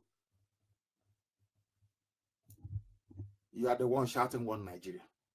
But those you're shouting one Nigeria for, they don't believe in one Nigeria. They believe that they're Muslims first. Hence, there should be Sharia. And also, your land should be taken from you. Now, do you understand it? Now you will understand. Sharia law is meant to be subordinate to the Constitution.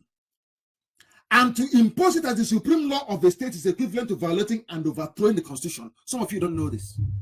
What the 12 states of the North did is a coup. What they did is secession. What they have done is to go contrary to the provisions of their own constitution. But when it comes to us, they tell us, oh, but why don't you follow the rules of engagement and engage your local politicians? When you formed your own Sharia states in the North, did you engage anybody? The answer is no. I'm pointing all these things out so you understand where your problems are coming from. After being elected, all of these Muslims led by Abba Kyari, he was, of course, he's not elected, he's the one acting on behalf of the dead Buhari, or using Buhari's name to be ruling Nigeria through a proxy, Jubril al-Sudani.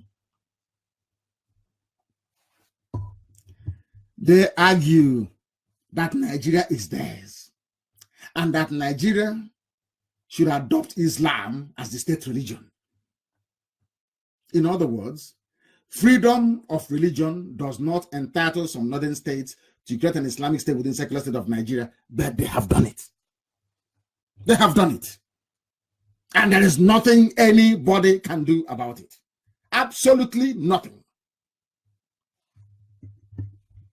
So if you steal a cow or a goat in the North, they can amputate your hand. The person you stole from can decide that they want the case to be tried in a Sharia court, and your arm can be amputated as a result of it. You saw or you heard what they did to the man they claim they found with 3 women. You heard what happened. No gambling, no tax. But when you place a bet on Naira Bet in Iguacha, in Aba, in Owerri, or in Lagos, they use the taxes to go and fund Al-Majri in the North. And that is the type of country you want to belong to. That is the type of Nigeria that you want. These Muslim fanatics from outside the zoo in the first, from outside Nigeria in the first place. Most of them make references to Egypt, to Lebanon, to Iran, to Iraq, and whereas in all those places, the strict enforcement of Sharia doesn't apply the way they do it primitively and crudely in the North.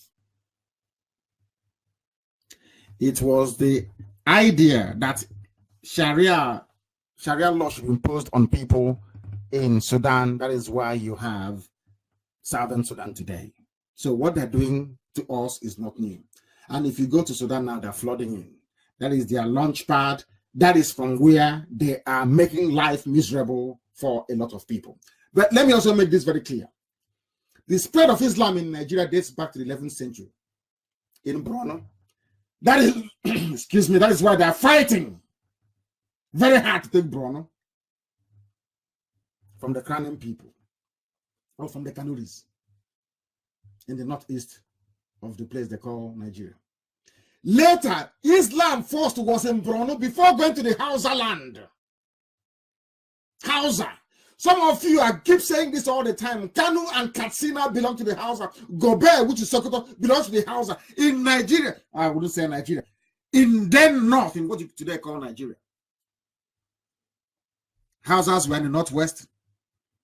The Kanus in the northeast until the Fulanis came. And everything else changed. Everything changed.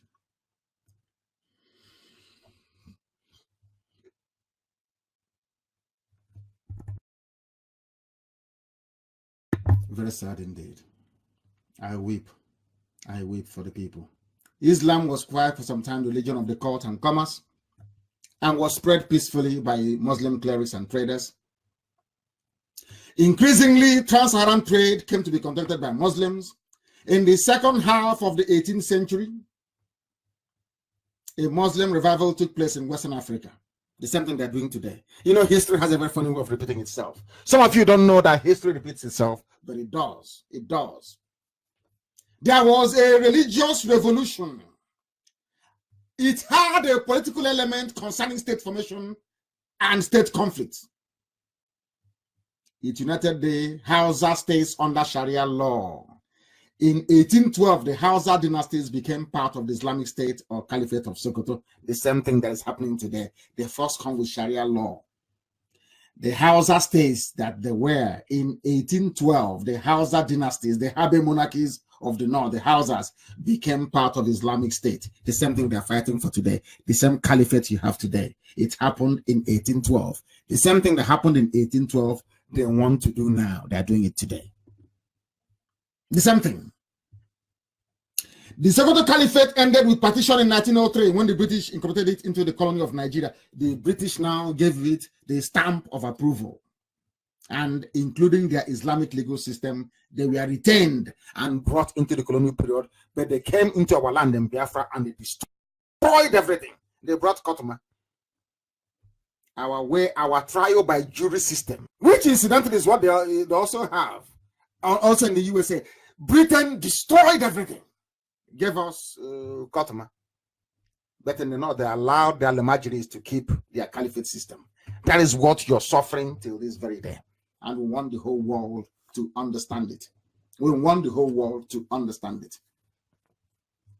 And what is happening today? Some of you may not know, but we are telling you precisely what is happening in the zoo. And I want to tell you that the work IPOB is doing is hitting home.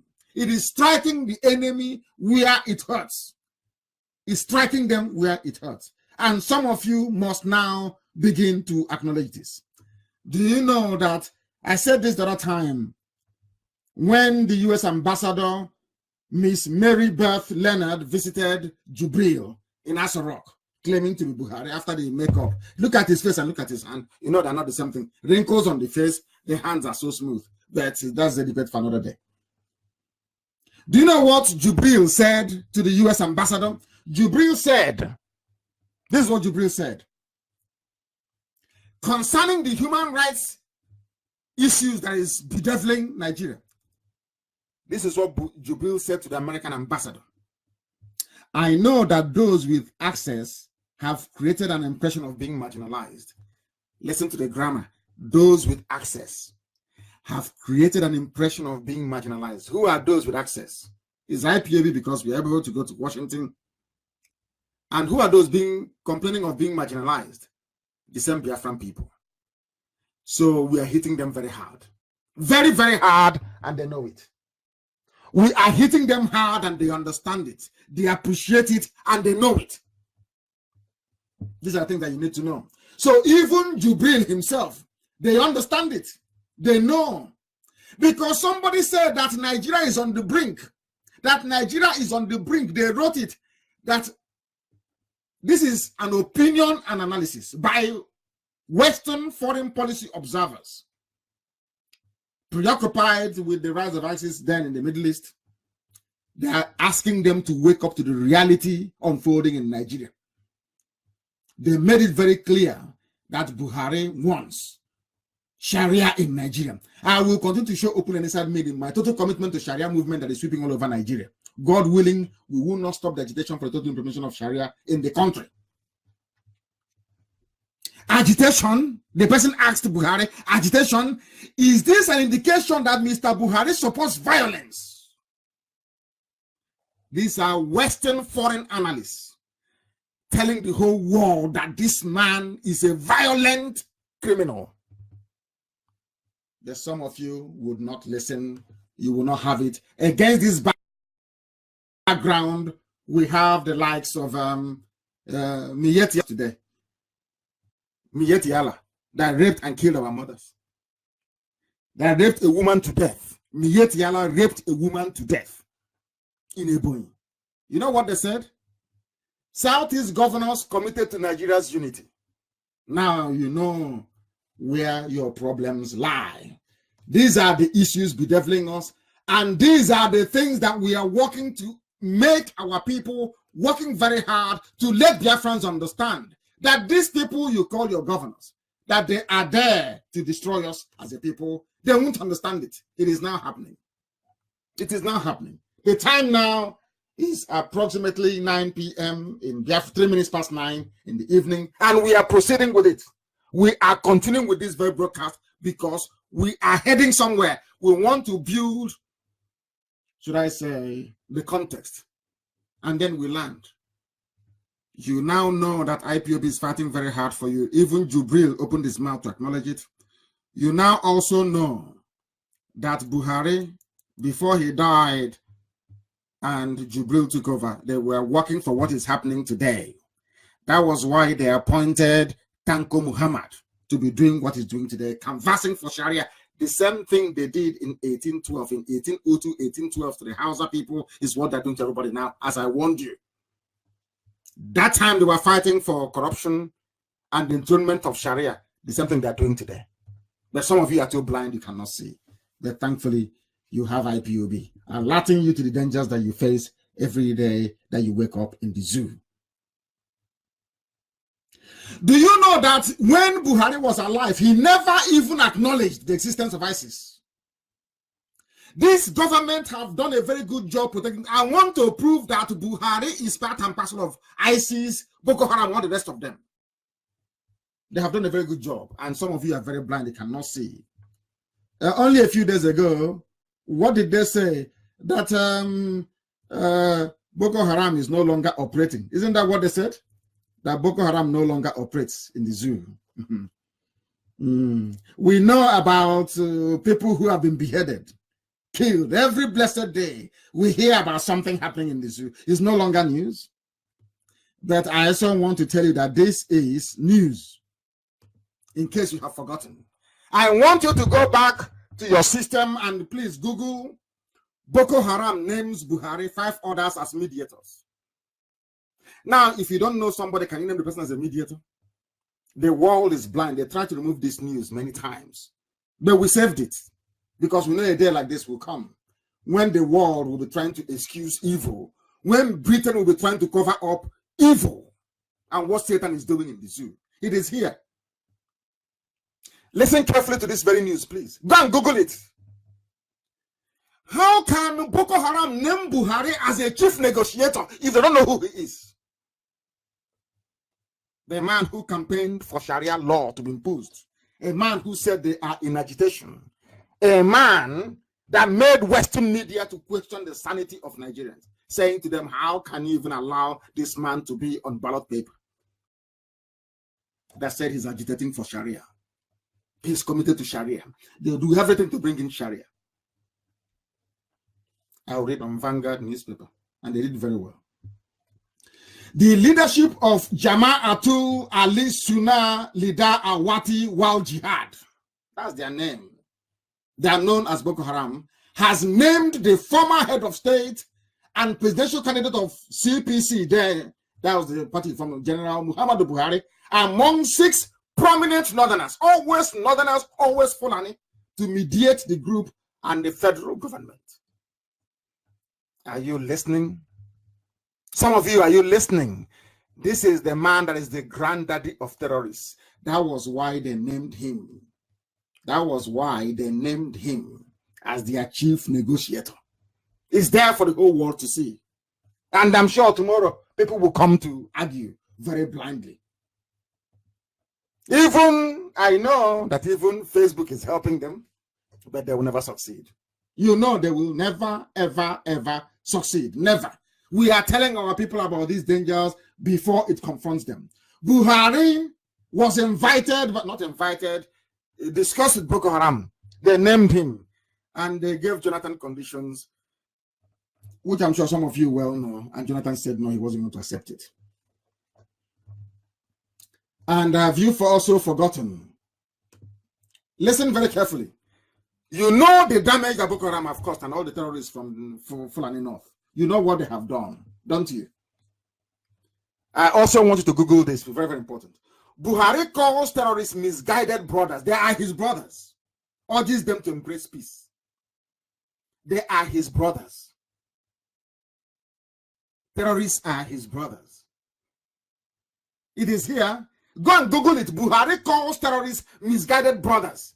And people are still questioning why Boko Haram is still there, why you have ISIS, why you have Al-Qaeda in West Africa, in the Maghreb, why you have Fulani headsmen. When the chief terrorist is the one who is in power, they are his brothers. He opened his mouth and said they are his misguided brothers. And why are they misguided? I'm going to prove it to you tonight. You know why they're misguided, Boko Haram? Because Buhari told Boko Haram, when he was alive, to attack military and Christians. And Shekau said no. He went and formed another group. I told you they formed another group. Before, in my broadcast, I said they formed another group. Some of you were not listening. I want to prove tonight that this Buhari formed another group of terrorists. I want to prove it to you. I'm good. You can see how they started with their Sharia. How Sharia was supreme. How they did election, used violence, decimated and cowed the Christian populations of the Middle Belt. Something they're doing to us today. Destroy, bring in army, Operation Python Dance 1, Python Dance 2, Python Dance 3, Python Dance 4. They will keep doing it to intimidate you, to have fear in you. So once they say, you are building a mosque here, you say, oh, please go ahead and build, but don't kill me. He called, can you think of somebody calling a terrorist group my misguided brothers? Can you imagine that? That's what he called them. They are his misguided brothers. And some of you are still embracing the zoo called Nigeria. Some of you think that the zoo will somehow make your life better. Very, very sad indeed. Very, very sad indeed. The things that you need to know. What am I going to tell you? Let me tell you also that they are all in it together. Buhari, Abba Kyari, El Rufai, Sultan of Sokoto, all these people are in this killing game together. All of them, they are in it together. Some of you have forgotten, haven't you? Because you have a very shallow memory. You are Nigerians, you don't reason very well. Very shallow memory some of you have. I want to tell about a man called El Rufai and the Kaduna killings. Have you forgotten? Go and Google it. It's from Punch newspaper. El Rufai and Kaduna killings. These are the people you call politicians, our leaders. They are the terrorists in office. These are pure terrorists in office. But you don't know, do you? And we are here to tell you. Boko Haram are your brothers. They are your brothers. Boko Haram, they named you as the chief negotiator. You know nothing about them. Unbelievable. Unbelievable. Kaduna State Governor Nasser El Rufai made a startling revelation last week. Not this, I'm telling you, when was this story published? It was on December the 9th of 2016, 3 years ago. That diminutive short devil called Pinchomi, but he's like a pygmy, El Rufai. He made a startling revelation last week. He publicly admitted that he sent, listen carefully to this, so-called Nigerians, listen very well. Some of you are daft beyond repair, daft beyond recognition. Ndishioji, daft. This is a man that paid terrorists. El Rufai, from his own mouth, he said he sent emissaries to give money from Nigeria, from Central Bank of Nigeria, to Fulani terrorists who had been killing people, mass killing mostly Christians in southern Kaduna, in retaliation for alleged deaths of their members and cows. You remember when this man also tweeted that every Fulani killed is a debt owed, that they will all be paid back. Then went to Central Bank of Nigeria, brought out millions of dollars, and gave to Fulani headsmen who are killing people in one Nigeria. And you're telling me you love Nigeria. You're telling me Nigeria is your country. Unbelievable. Unbelievable. Unbelievable. Now listen to what the governor said. El Rufai, a governor, he is vying to be president. And I'm sure there are some people from Biafra and the Igbos especially who out of hunger, go out of hunger and no shame will take money from this diminutive devil to go and campaign for him. I know some of them will. They are evil. That way, no shame, no class, no honor, and no dignity. Do you know what he said? I said, go and Google it. I don't know why I'm reading this thing. So go and Google it yourself. El Rufai and Kaduna killings. These are those you vote for to be in power, or those that rig themselves into power.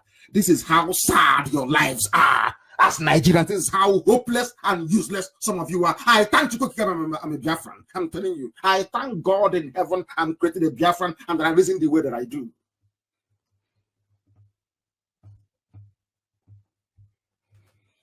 Unbelievable. The same thing they are trying to do to us, it was what they did to Yorubas in Kwara State, in Ilorin. They subdued the Yoruba, they subdued them, put them under the rug. Put them under the rug and said they are nothing. You rule when we say you rule. That's why it's only been Obasanjo, nobody else. When Abiola came, they said, no, you're a Muslim, but no, you're Rebbe or whatever they call them. You're underneath us, you cannot do anything. And Obasanjo agreed to give them Sharia outside the constitution and they made him the president. Now you understand it. Now you know why they hate IPOB. Now you understand why they think they can shut us down, but they cannot. It is impossible. They know they are fighting a losing battle. They know they can never defeat IPOB. It is impossible because we keep exposing them. The whole world will hear about, the whole world will know what El Rufai has done. They cannot cover it with bribery. It's not possible. It's there in black and white. Listen to what El Rufai said. You know, Nigerians, I don't know what is wrong with them. I can't understand those people, honestly. He said, so many of these people were killed, cattle lost, and they organized themselves and came back to revenge. Fulani came back to revenge. There are one or two that ask for monetary compensation. As they're killing people, they're saying to the government, if you don't give me money, I won't stop. I'll keep killing. The government then ran to the bank and brought money from the national coffers. The same oil money. There's some idiots that claim they're from Nigeria that will say is our money. They're using it to pay Fulani terrorists, to buy more weapons and then come to Bayelsa State and wreak havoc. You see the way it works? Only Biafra can save you. Only it doesn't matter what you do. You can dance from here to heaven and back. Only Biafra can save. Only Biafra can save the Christians in the Middle Belt. Only Biafrans can save everybody everywhere in the zoo. If you don't want this jihad to swallow you, if Jonathan doesn't want this jihad to swallow him, he needs to support Biafra. If you don't want to be consumed in this rage of the Fulani, marxed in Islamic extremism, then you must join IPOB, you must join Biafra, or else you're finished. Remember, I told you they will use you, they will dump you. I told Oshomole they will use you, they will dump you. The same thing will happen to Tinubu, they will use you, they will dump you. And your eyes will then open. You will know how foolish you have been. They are killing people. And as the Fulanis are slaughtering Christians in southern Kaduna, BBC did not write about it. No comment, no send their crews there, no CNN, no ABC, no CNBC, nothing. They kept slaughtering. And as they are slaughtering innocent people, they said to Kaduna State Governor, give us money. If you don't give us money, we won't stop. And the idiot is proudly saying, as they were asking for money, I gave them money.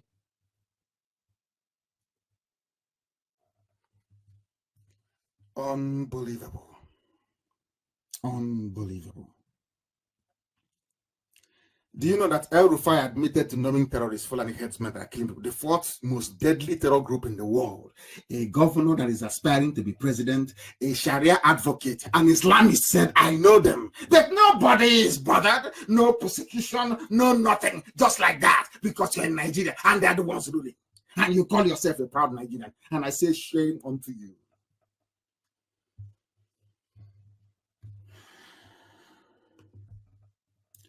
Nigeria, they have an anti-terror law in Nigeria that says that aiding and abetting terrorism is a crime. It's in their constitution. But because it is El Rufai, nobody will go and arrest him. Nobody will do anything. All they do is to beg for unity. Let us be one. Instead of Yoruba to rise up and stand on their 2 feet as a great nation that they were in the past and say enough is enough. Enough is, forget this oil, forget this fear of oil and gas from the East. We will give it to you for free. Stand up as men that are begging for unity. Let's unite. We are telling you that the man in charge, in whose name the zoo is being run, is a terrorist. Buhari is a terrorist. El Rufai is a terrorist. It's very clear. The laws of Nigeria says that aiding and abetting and concealing terror and terrorists is an arrestable offense. It recommends life imprisonment or death penalty. You see, oh, dear me. Why? These people, I feel sorry for them. It is called the Terrorism Prevention Act of 2011 and Amendment Bill of 2012, with amendments to Section 17 that states very clearly, any person who does, attempts to, threatens to, promotes, assists, or facilitates terrorism in any way or manner, or participates in terrorism financing, commits an offense, and is liable to, on conviction, to life imprisonment, a fine of not less than 150 million naira, or to both the time of imprisonment and the fine. But the man came out and told all of you, as foolish as you are, and the Yoruba media gladly carried it, and no problem. Yes, sir. Yes, Your Excellency. Yes. Oh, Your Excellency, you met the terrorists. Yes, I met them. Okay, Your Excellency. Oh, that's good. Oh, how much did they want? I gave them $200 million from Central Bank. Oh, Your Excellency, that's good. God bless Nigeria. And you're a journalist. Unbelievable. Unbelievable. The law is there. What El Rufai did is a prosecutable offense. He should be in prison or dead by now. He went to Central Bank of Nigeria. Who gave him the authority to go there? I have no idea. He went and took money. He's a Fulani oligarch. He's a Fulani warlord. He went to Central Bank, took money and gave to terrorists. They went and bought more weapons and came down to Ozowan and killed people. The same Fulani, Emietiala, that your Igbo governors are working with, that they are working together. And I'm asking all these foolish Igbo governors, what is it you're doing now that Azikiwe didn't try to do to civilize people who are uncivilizable? To try to make them see light when they prefer to dwell in darkness. What is it that you're going to do now? What manner of appeasement didn't Afonja do in Ilorin before losing Ilorin to them? Why can't people go back to history and understand that those that ignore history run the risk of repeating it all the time? The same thing that happened in the past will happen again. It will happen again. They are working with them. Now tell me if these are not terrorists. These are the people that you call your leaders. They are the ones financing terrorism. They are the ones financing it. Fulani regime of Abakiyari should start fighting terrorism from within. In Aso Rock, they are all terrorists. I think that Trump should come and arrest all of them in Aso Rock. They are all terrorists, all of them, including El Rufai, including Sultan of Sokoto. These are the arch-terrorists you have in Nigeria. The sponsors of terrorism. These are the people. They are fighting to impose Sharia by force. The same thing they did. Now, I was saying to all of you before, but you wouldn't understand, do you? And this evening we go. I want to bring the program to an end. But before I bring it to an end, now let me just tell you exactly where we are. Remember, oh my goodness me. Oh dear me. This man called Abu Musab Habib bin Muhammad bin Yusuf al-Banawi is the son of Muhammad Yusuf of Boko Haram. But I give it to Boko Haram that they only became militant when Muhammad Yusuf was killed. I understand that, and I give them that. And I also said to some of you before, but you were not paying attention. I said that when Buhari said that Boko Haram was misguided, it was because of the way that Boko Haram were bombing mosques also in Maiduguri, in Borno State, trying to forcibly convert the Kanuri people to their brand of Salafist Islam. I don't know if you're paying attention or not. I don't know if our people were listening or not, or maybe the subject is too complicated for the average black African mind to comprehend. Is what I'm saying too complex? I don't understand it. What I'm saying, is that too difficult for any discerning mind to digest? Buhari called Boko Haram his brothers and said they are misguided. The reason why I said that is because they are not doing what they agreed they should be doing. Attack Christians, burn churches, fight the military, instill fear and terror into the people so we can spread Islam. That's their game plan. Boko Haram said no. And what did Buhari do? Buhari, the dead one with Abakiyari, Sultan of Sokoto, El Rufai, all this cabal, what did they do? Oh dear. What they did is that in 2015, Iswa was born. Now listen very, very carefully, please. I repeat, in 2015, Shekau pledged allegiance. You can go and Google this. Shekau pledged allegiance to Abubakar al-Baghdadi's Islamic State. This is a supposed Nigerian pledging allegiance to the most deadly terror group in the world. And how are they known? They behead Christians. Follow this very carefully, please, this night. However, Islamic State withdrew its recognition of Shekau in 2016 and instead transferred it to al-Banawi's faction, referred to as the Islamic State of West Africa. This is what I was telling them in Washington, D.C. There is ISWA, Islamic State of West Africa. Do you know who was financing ISWA? Muhammadu Buhari. And I will prove it to you tonight. Oh, Shekau's faction did not disappear but continued the operations. The primary difference between the two appears to be that Shekau's faction takes a harder line on who is an apostate Muslim and therefore deserving death. Understand this. Why Shekau bombed mosques in Borno is because they are apostate Muslim. They are not the true believers of Prophet Muhammad's teaching. That was why he was bombing them. But Buhari kept calling him my brothers. Please do not bomb people. Do not bomb your fellow Muslims. Focus your attention on Christians, churches, and non-converts. That was their point of departure. Shekau said no.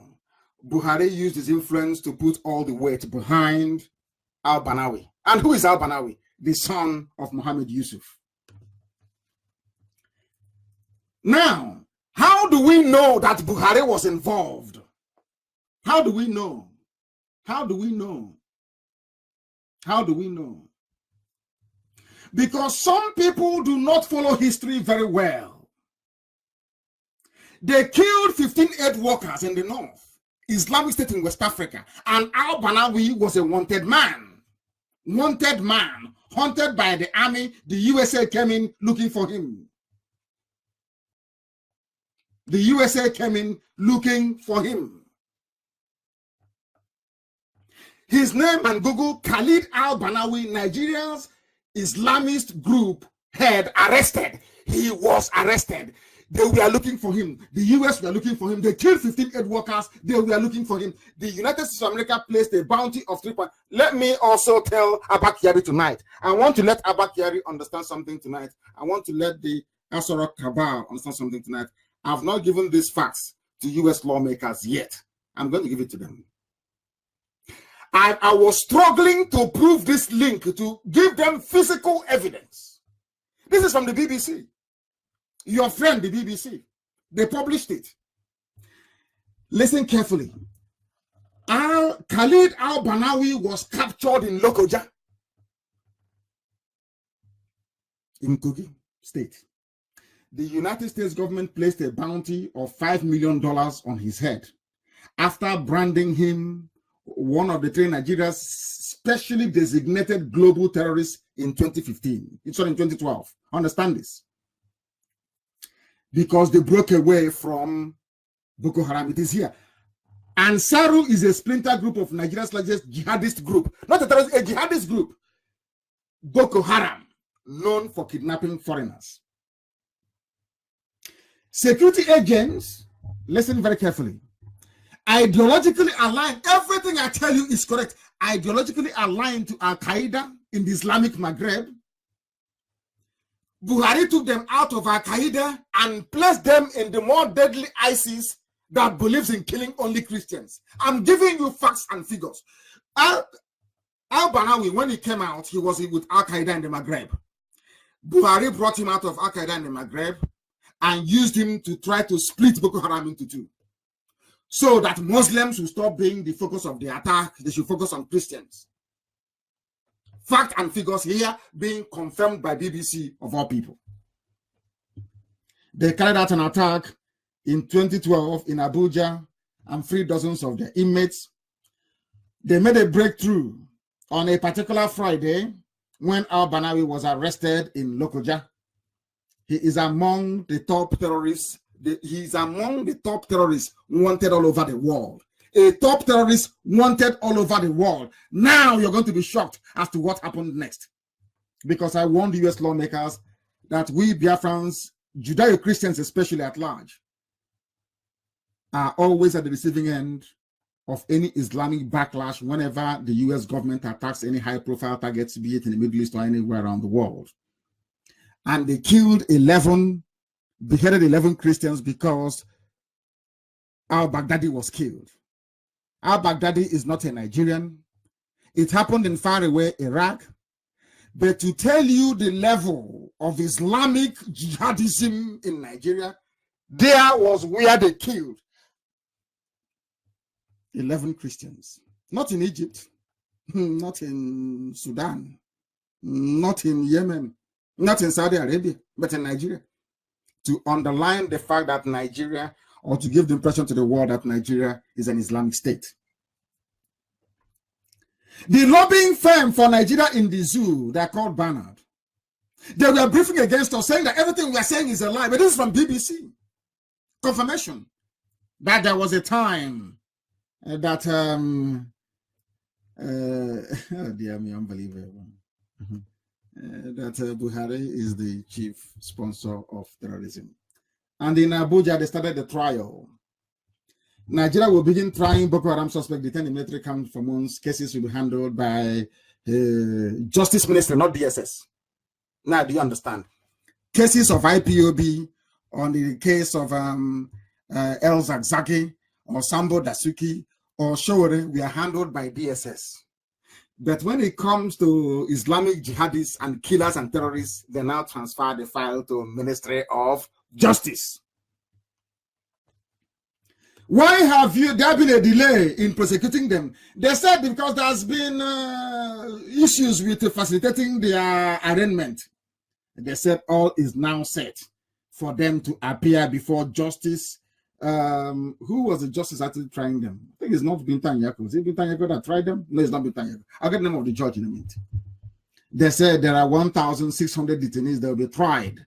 Despite claims by Nigerian forces that Boko Haram were arrested and were in custody, nothing happened. They released them and they joined, some of them joined the Nigerian army. Boko Haram continued their attacks. They continued their attacks. This was a people. America placed $5 million on the head of these very people, especially al-Banawi. They placed $5 million bounty on his head. Do you know what happened? Al-Banawi was in court. Ask them today, where is Al-Banawi? He was released from court in Nigeria. Despite the fact that America placed $5 million on his head. As I want everybody to ask Malami, go and ask the DSS director. Ask Kabak Yari in Asorok. This is what I'm going to ask American lawmakers to ask Nigeria. If you claim you are not aiding and abetting terrorists, how come you arrested one of the most wanted terrorists in the world, Khalid al-Banawi, the son of Yusuf Muhammad, the founder of Boko Haram, and you released him from custody? Go and do your research. That is conclusive proof that this Asorok you see today, Sultan of Sokoto, El Rufai, they are all in this Islamization agenda together, and they are using their terrorist groups to prosecute this very war. But some of you are too blind, you cannot see. But thankfully, you have IPOB. I rest my case. Where is al-Banawi today? He was wanted. BBC said you arrested him in Lokoja. He was all over the world. You arrested him. Where is he today? He was released from Abuja High Court on the orders of the presidency. On the Trump administration will hear this, of course, in the next few weeks, with all the facts and figures. And at least American lawmakers, they have conscience. They will rise up and they will speak against evil. Now the world, you understand it. Now you see the reason why Facebook is hacking, not hacking, but basically frustrating my account, You can see the reason why they keep paying and they keep paying, they keep shelling out money to stop this very marvelous work that God is using IPOB to do. Now you understand it, don't you? All of you now understand it. Where is Al-Banawi? I want the media to ask Abba Kyari. Al-Banawi was arrested in Lokoja. Where is he? Where is Al-Banawi? Where is he today? Where is he? Where is Khalid Al-Banawi? Where is he today? Where is he? You have arrested him. Where is he today? They release him. They release him. They released him because that is the way that the zoo flows. That is the way that Nigeria functions. That is why this same person that Nigeria released is the one responsible for beheading 11 Christian captives in Nigeria as retaliation for al-Baghdadi's death. Now you all understand it, don't you? You now understand it. They were beheaded by ISIS in West Africa, led by Khalid al-Banawi, released by Nigeria from detention. Soldiers captured him in Lokoja. They took him to Abuja. Asorok gave the order and he was released to come back and slaughter 11 Christians in Nigeria. Very, very sad indeed. And the north, in the areas that they control. Very, very sad indeed. From independent observers, it has been proven beyond every reasonable doubt. Every reasonable doubt that Buhari, that now, in fact, I have the this day headline. It says Buhari military offensive against Boko Haram anti-North. You have all forgotten that, haven't you? When Hejrika was fighting the North, I was telling Jonathan's people, Hejrika removed the Hejrika because of what the North said. Buhari said, military offensive against Boko Haram anti-North. You know what they did? They went and removed it from Google, but we still have the picture. If you Google this very headline I've said, go to the images, you will see it there. Maybe by tomorrow morning they'll remove it. What other proof do you need that Nigeria is a den of terrorists? From the government to the permanent secretary, everybody in Abuja that is Islamic, that is Fulani, is a terror financier. They are all terrorists. They go to the Central Bank of Nigeria, they bring out money and they give it to terrorists. They arrested one of the top terrorists in the world, $5 million bounty on his head. They took him to Abuja. From the law court, he was released in Abuja. And you're telling me that Buhari's regime is not responsible for what is happening. Very, very sad indeed. Very, very sad indeed. Everybody's writing it, that they have now regained strength. They have regained strength. Do you know when all this thing started? Some of you do not know, but I will tell you. He started with Maitasine. Do you know him? He wanted to bring jihad. He wanted to bring a new way of Islam. And do you know the funniest thing? At the height of Maitasine, Buhari was the chief of army staff. He didn't do anything. The same way now he's deploying troops everywhere, killing innocent people. He never deployed troops against Maitasine. Buhari took over power in 1983. Maitasine kept killing people till 1985. It was only when Buhari left that Babangida's regime dealt with Maitasine. What was Maitasine doing? The same thing. The same thing. Killing of Christians. He killed 4,177 people in Kanu. Non-Muslims in Kanu. 4,177. Who was the chief of army staff then? Buhari. Buhari took over power in 1983. Buhari, did he stop Maitasine? No. He never mobilized against them because they are doing the work of Islam, the work of Ahmadu Bello, the work of Othman Danfodio. Now do you see the way they roll in the north? Every decade, oh my goodness, every regime, this man is always death, killing, death, killing, death, killing of people. And some people call him Mr. President in the name of Buhari. I mean, Mr. President. We have the facts and the figures. You can't lie. They killed many people. It was untrue. 4,177. Where did they kill us? They killed them in Kanu. 4,177 dead in Kanu in October of 1982. A new uprising broke out in Bulumkutu, near Maiduguri. They killed 3,350 people. They also went to a place called Rigasa village near Kaduna. There, they killed 1,000 people. In April of 1985, there was yet another uprising in Gombe, in Bauchi State, where over 100 people were killed by Maitasine. Maitasine was a sect founded by one Muhammad Marwa. You know, Buba Marwa, the former governor of Lagos State. You know, I told you that they don't have fathers. They say, what they call us, this Alamajiri, I've forgotten what they call us. Baby factory. I love that. In the north, when they give birth to them, they have no father. You know the Alamajiri.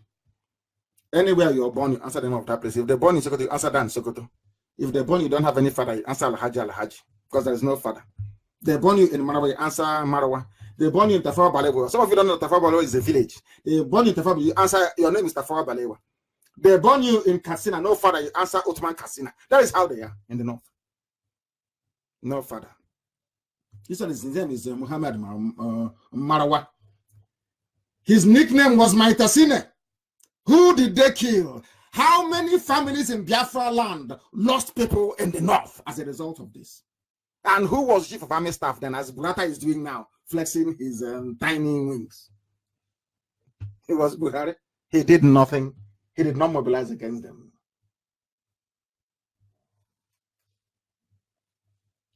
And some of the cowards from the West will not learn.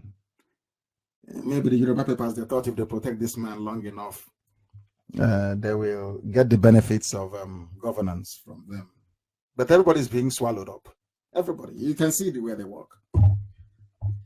You think you're free? You're deluded. This was how it started.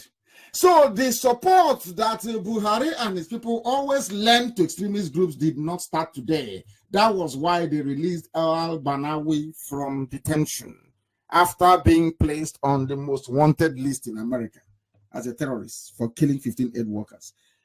That person that Buhari's regime, Abba Kyari, released from detention Christmas Eve, they beheaded 11 Christians.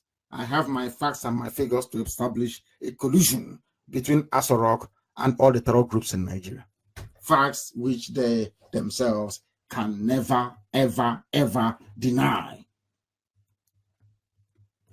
The question that I want the new U.S. ambassador to ask the cabal in Asorok, Abba Kyari, Jubril al-Sudani, representing Buhari, who is now dead, is how intercepting bags of rice in a Ebonyi state is the effective use of the millions of U.S. military aid when Fulani terrorists are wreaking havoc in the north. They are seizing bags of rice in Ebonyi. Fulani terrorists are in Ebonyi state killing, raping, and killing people. They say it's Operation Egweke to check IPOB. And for once, as I said before, Khan is now beginning to say something. They said to the Sultan, speak up against persecution of Christians or you shut up. That's how they should be talking. Not any time the Sultan speaks, they fall over themselves like a bunch of idiots. And why is it that the zoo is struggling to defeat Boko Haram? Analysis by the Financial Times, they are struggling because the government of Nigeria is Boko Haram. The government of Nigeria is ISIS in West Africa. They are terrorists who are in power. They are jihadists. They have come to spread Islam. What they can do about that? That is a fact of life. That is a fact of life. That was why they released Khalid al-Banawi from detention. That is also a known fact, which they themselves can never, ever deny. How can they defeat Boko Haram or the menace of terrorism when most of their personnel and equipment are in peaceful Biafra land. Roadblocks everywhere. I was told that Calabar today, there is no, everywhere in Calabar, there is roadblock. Everywhere in Calabar today, there is roadblock. What they are doing, nobody knows. That is the way they are. That is the way they function. That is the way these people are. Fulani headsmen who raped a boy woman to death. Google it if you want. Fulani headsman who raped a boy woman to death says, I only did 1 round. In Ebonyi State, do you think a Biafran can go to Katsina and rape a Fulani woman to death? What will happen? They will kill everybody in the north. But this is what Dave Umahi brought to you people. As I warned you that those your governors, they will destroy all of you. You didn't listen. Is it not happening now? Is it not happening now? How can they defeat terrorism when all the military checkpoints in Biafra land is manned by the army from the north? How can they defeat terrorism? Everywhere. From Orok Junction to Atimbo by Edim bus stop, everywhere across Calabar. But the Fulani will say to them, oh, we are one Nigerians, don't let the Igbos dominate you. They will come to dominate you. There you are there, paving the way for Fulani terror, for wave after wave of Fulani terrorism to come in and destroy and decimate the people. Unbelievable. Unbelievable. But we must speak the truth. Because things are happening that people never ever before believed will happen. Because those who are in power in Nigeria are the ones who are sponsoring the terrorists. They are the ones who are making sure that the zoo falls under the relentless onslaught of jihadists from across the whole of West Africa. From across the whole of West Africa. They chased Jonathan away from office, and very cowardly he surrendered without a fight. Now look at what is happening. Look at what is happening. Even Financial Times acknowledged that ISWAP, which is Islamic State in West Africa province, is led by al-Banawi. He is backed by ISIS and has focused on winning over Muslim civilians while targeting the military. Exactly what I told you many months ago. Exactly what I told you. That was what they did. Buhari said to Shekau, stop attacking mosques. Shekau said no. He was attacking apostates. That's non-true believers of Islam.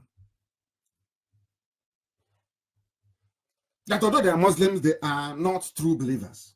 Banawi said no. Asorok, you say today, you call it the seat of power, your seat of presidency. They decided to fund al-Banawi to start killing Christians and fighting soldiers. And it is here, National Times of London. Everything I tell you is the truth. Everything I tell you is the truth. They said they have vast ungoverned spaces in the north of Nigeria. But they are in Biafra land, mounting roadblocks. Mounting road on a daily basis. On a daily basis.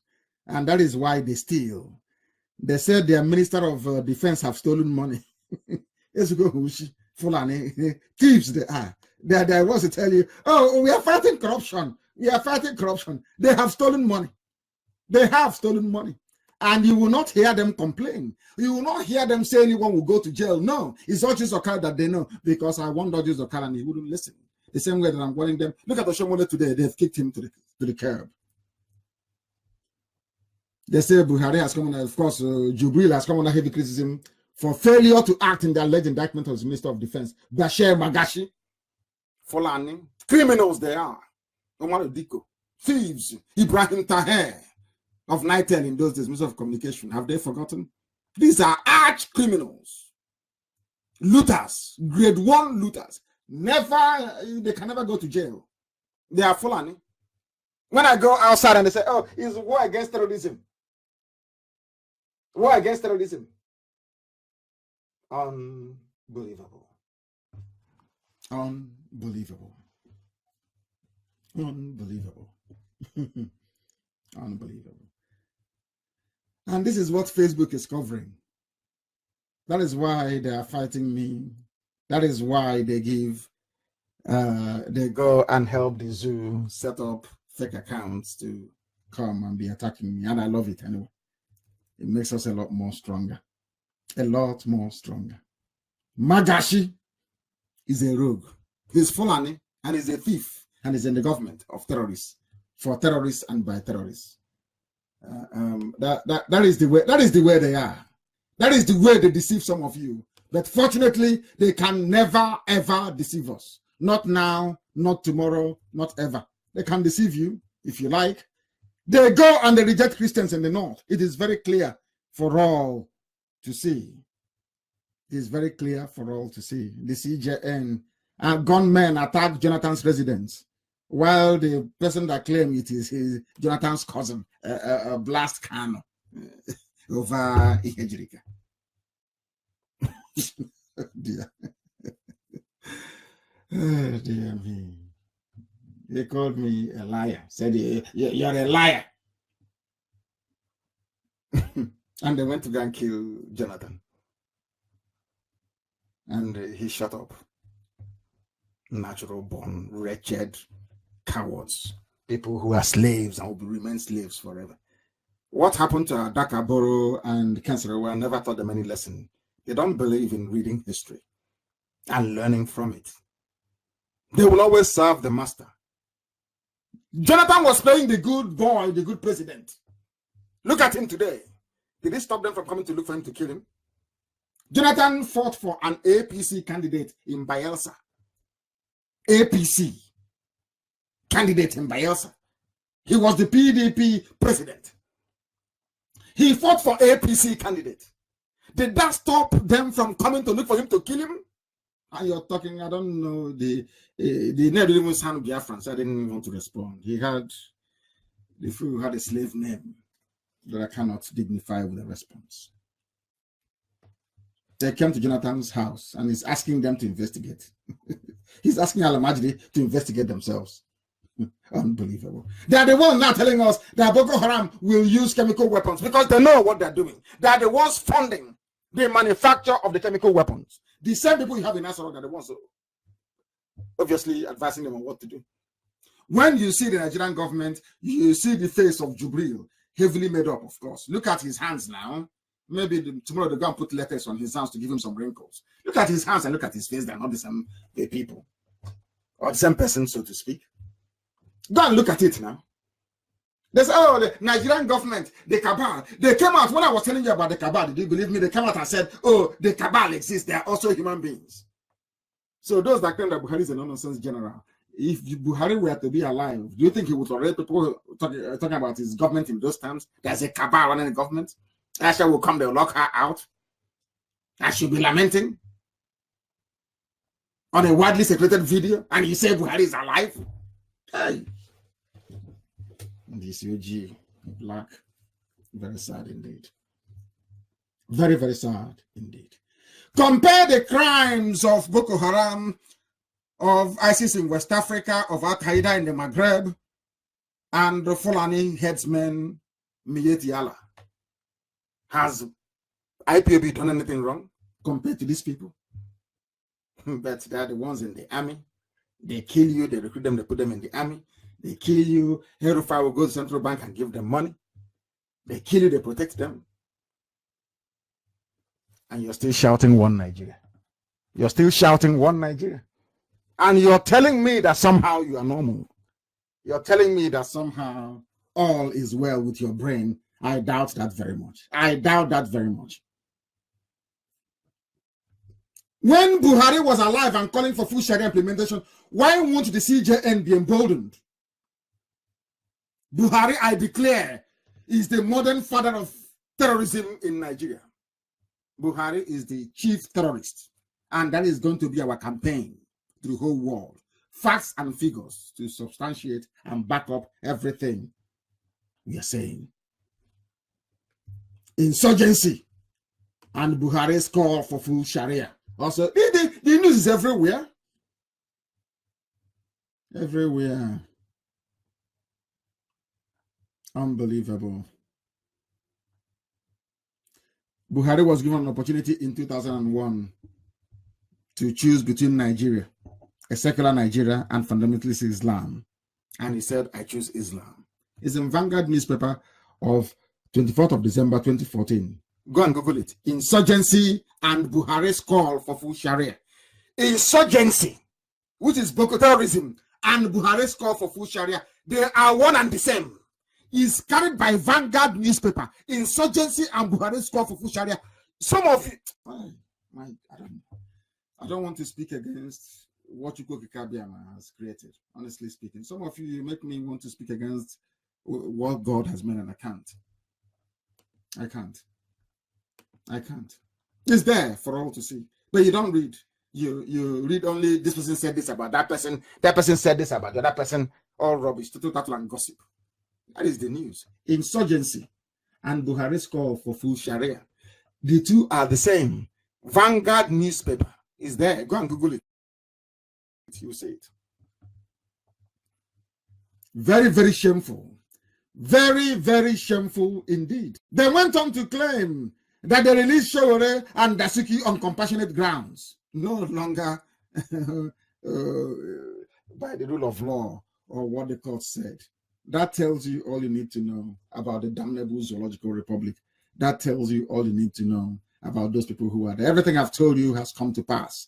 I think somebody actually did me, I wouldn't say did me a favor. I think it's Oluchi in there of TBRV, did me a very big favor by compiling some of my quotes. This one was on the 6th of February 2014. As I told you, as they're campaigning for elections, it's all there. I think it was on the 12th of October 2014, 6th of November 2014, December the 2nd, 2014, 16th of January 2015, 15th January again, 2015. These are the quotes that I made about what is going to happen to the zoo. Everything has come to pass. Everything has come to pass. And this is, as I said, this newfound courage by Christian Association of the Zoo. I welcome it. You know, it's called the National Christian Elders Forum. Killing of 11 Christians. Hey, I love this. At last, people who agree with me. Killing of 11, this is by Vanguard. Please go and Google it.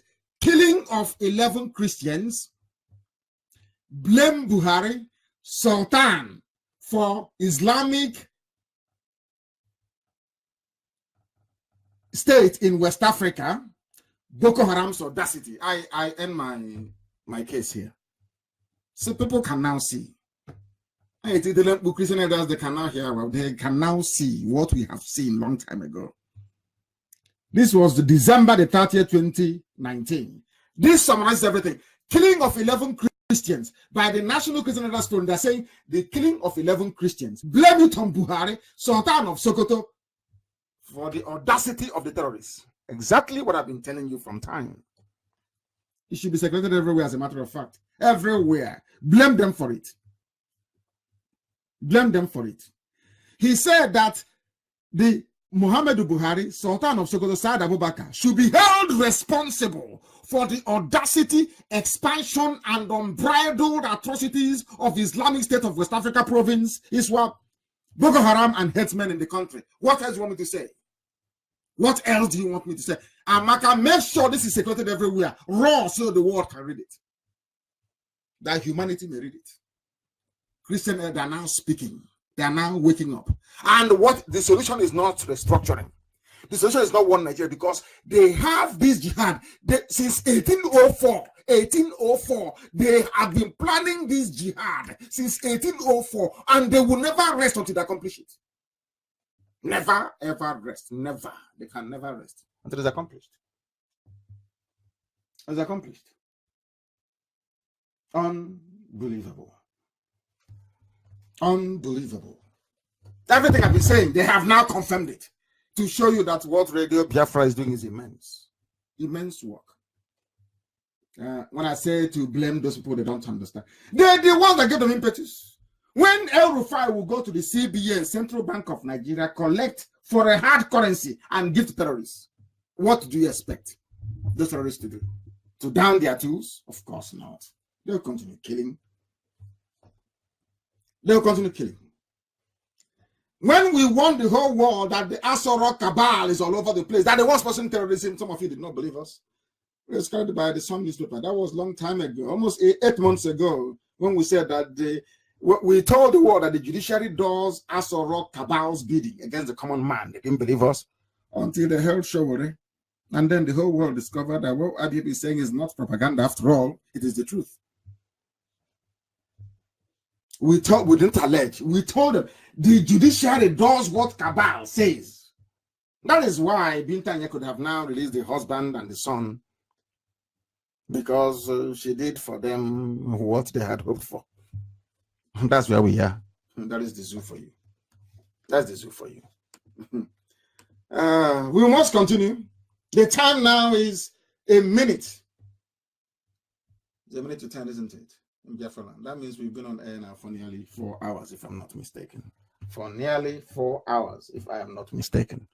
This is a live presentation from Radio Biafra. This evening is a live address on the eve of New Year to the whole world. We are preaching the truth, the link between those who are ruling Nigeria and terrorists. The Fulani rulers of Nigeria are all terrorists. Just don't take it from me. Even the Christian Elders Forum in Nigeria have now confirmed it. They now agree also they have a cabal who is ruling the zoo, that it is not Buhari who is in charge, but the cabal. Because Garba Shehu came on the Fulani Janjaweed news channel, Channels TV, and said it openly, that those people who are the cabals, that they are respectable Nigerians, respectable jihadists. That's who they are. Very, very sad indeed. That is why I should say they can sack anybody they want at will. They can disgrace Osibajo. They can humiliate him as much as they like. They can also humiliate Aisha and nothing will happen. They control the military, they control the police, they control the Navy and the Air Force, they control civil defense, they control customs, and they control any government paramilitary organization. Once you carry AK-47, including Fulani headsmen, you are under the control of the cabal in Aso Rock. And that is why when they started to kick out Oshomole, no one stopped them. Oshomole is now consigned to the history books. It's gone. And some of you must also know that those who claim they're fighting corruption, they padded the budget with 264 billion. They intend to steal. It is there. They see no evil, hear no evil generation. Very, very sad indeed. I go back to those who I respect and those who I revere. Pa Ayo Adebanjo always speaking the truth, that anarchy looms, of course, unless the zoo disintegrates. Talking about restructuring is not going to help matters at this point in time, because they will never, ever agree to it. They will never, ever agree to it. They will never, ever agree to it. We are fighting to be free, to liberate everybody else in the process. Those who want to work with us can work with us. Even the Sultan is saying, don't provoke us to take up arms. Provoke you. You are the one ruling Nigeria. You are the one killing people. And you're even complaining again that you want to take up arms. So no one will call him for questioning. If it's any other person saying this, they will say DSS is inviting you for questioning to come and clarify what you said, but not the Sultan, because they are all terrorists. And every institution in Nigeria headed by a Fulani person is part of the wider Fulani conspiracy. But they are busy in Biafra land arresting people for selling newspapers. They are busy criminalizing the South. I mean, we arrest 86 people, whereas 86 people are arrested in Biafra land, whereas there are terrorists in the North beheading people. The army is busy telling you, because we have no guns, so you can arrest us easily. All they do is they point gun at you. If you move, I move you, I will shoot you, and you stand. And they'll bundle you into their vehicle. If they don't kill you and harvest your organs and send to India to sell, they will take you to the nearest police station and dump you there. They say they're fighting crime in the South, but in the North, you have terrorists that they themselves are sponsoring, beheading people. Jonathan said that those attacked his home must be prosecuted. I don't know who he's talking to. I don't know the world that he actually inhabits. Very, very sad indeed. Very, very sad indeed. And you also know this evening, a country that operates a secular constitution is now saying tonight that men and women can no longer meet at night in Jigawa State. Zoo. Nigeria is a joke, honestly. Go and Google it. Is there? It's today's news from Premium Times. It's a Fulani paper anyway. Jigawa local government bans men, women from meeting at night. It's part of the Sharia in a secular country that says that everybody has the right to freedom of assembly. Now you cannot talk to a woman at night in Jigawa local government. They have banned it. And you're in Nigeria. And you're saying, God bless Nigeria. Those of you going for taking over, whatever you call it. You cannot meet a woman at night in Jigawa. And you're in one Nigeria, operating a secular constitution. What an utter laughable contradiction. Very, very sad indeed. That is the type of Nigeria that this Janjaweed administration has given to you. And you have no choice but to endure it. Because that's what you want. Very, very sad indeed. I will not dignify this very person with any detailed response. But let me remind those that read what I said about Jonathan sacking Hejrika and the response from somebody claiming to be the cousin who we do not know. Nobody knows his name or where he comes from because his name is entirely English. No one knows where he comes from. He said he doesn't know what led to the removal of Ihejrika by Jonathan. We know that the Northern Cabals forced Jonathan to prematurely remove Ihejrika and Azazi, the former National Security Advisor. That was what prompted, in case this person doesn't know, that was what prompted the assassination of the former state governor on 15th of December 2012. Azazi died along with Governor Patrick Yakowa of Kaduna State. He was a Christian governor of Kaduna State. He was assassinated when their naval helicopter crashed in Okoroba village of Bayelsa State while on their way back to Iguacha Airport from the funeral of Oronto Douglas's father. He was killed because he was a Christian. This is Patrick Yakowa. People do not know this. And the Muslims wanted to take over power. And they took over power in Kaduna State. That is what they do. He was the first person from Kaduna and the first Christian to become governor in that very state. An innovation to which all Muslims leaders objected to in the north. How can a Christian be the governor of Kaduna State? And they killed him in a helicopter crash. That is one Nigeria for you. An evil entity. An evil entity. Very sad indeed. Very, very sad indeed. Very sad indeed. Jonathan was living under severe fear when he was the president. Jonathan's downfall and mistake was the removal of Ihejrika and late Azazi. He could have won the 2015 election if the two men were in charge of security, and Boko Haram and Fulani herdsmen could have been defeated by now. That is a fact of life. Jonathan was living in fear. They have now sensed that fear. That's why they came to his house to kill him. That is it. No amount of self-hatred will purge you of that very reality. That is a fact. Why I fired the service chiefs. I want to let that very imbecile understand this. That this is Radio Biafra, Mazi Nnamdi Kanu. Anything I say is gospel, it is the truth. I have no need to lie. I have never lied and I don't intend to. Start now. So, mouthing all that rubbish to please DSS didn't stop them from going to kill Jonathan. You must understand that very clearly. Jonathan sacked Ihejrika. It was contained in Vanguard newspaper. Go and Google it. Why I fired. He didn't say why they resigned. Why I fired service chiefs by Jonathan. Jonathan was a coward. He fired the service chiefs at the instigation of the North, the Northern Cabal. They forced him to. War against Boko Haram is war against the North. Buhari said so. Sultan of Sokoto was upset with Ihejrika for making huge advances against Boko Haram. So, very cowardly and foolishly, Jonathan removed the Chief of Defense Staff, Ola Ibrahim, who is not from the North, I think he's Yoruba man. He removed Lieutenant General Azubike Ihejrika, Chief of Army Staff, and also the Chief of Army Staff, then, and Chief of Naval Staff, Dele Ezoba, was removed, replaced by Northerners. Simple as that. If that is not cowardice, I don't know what is. It didn't stop Obama from removing him from office, did he?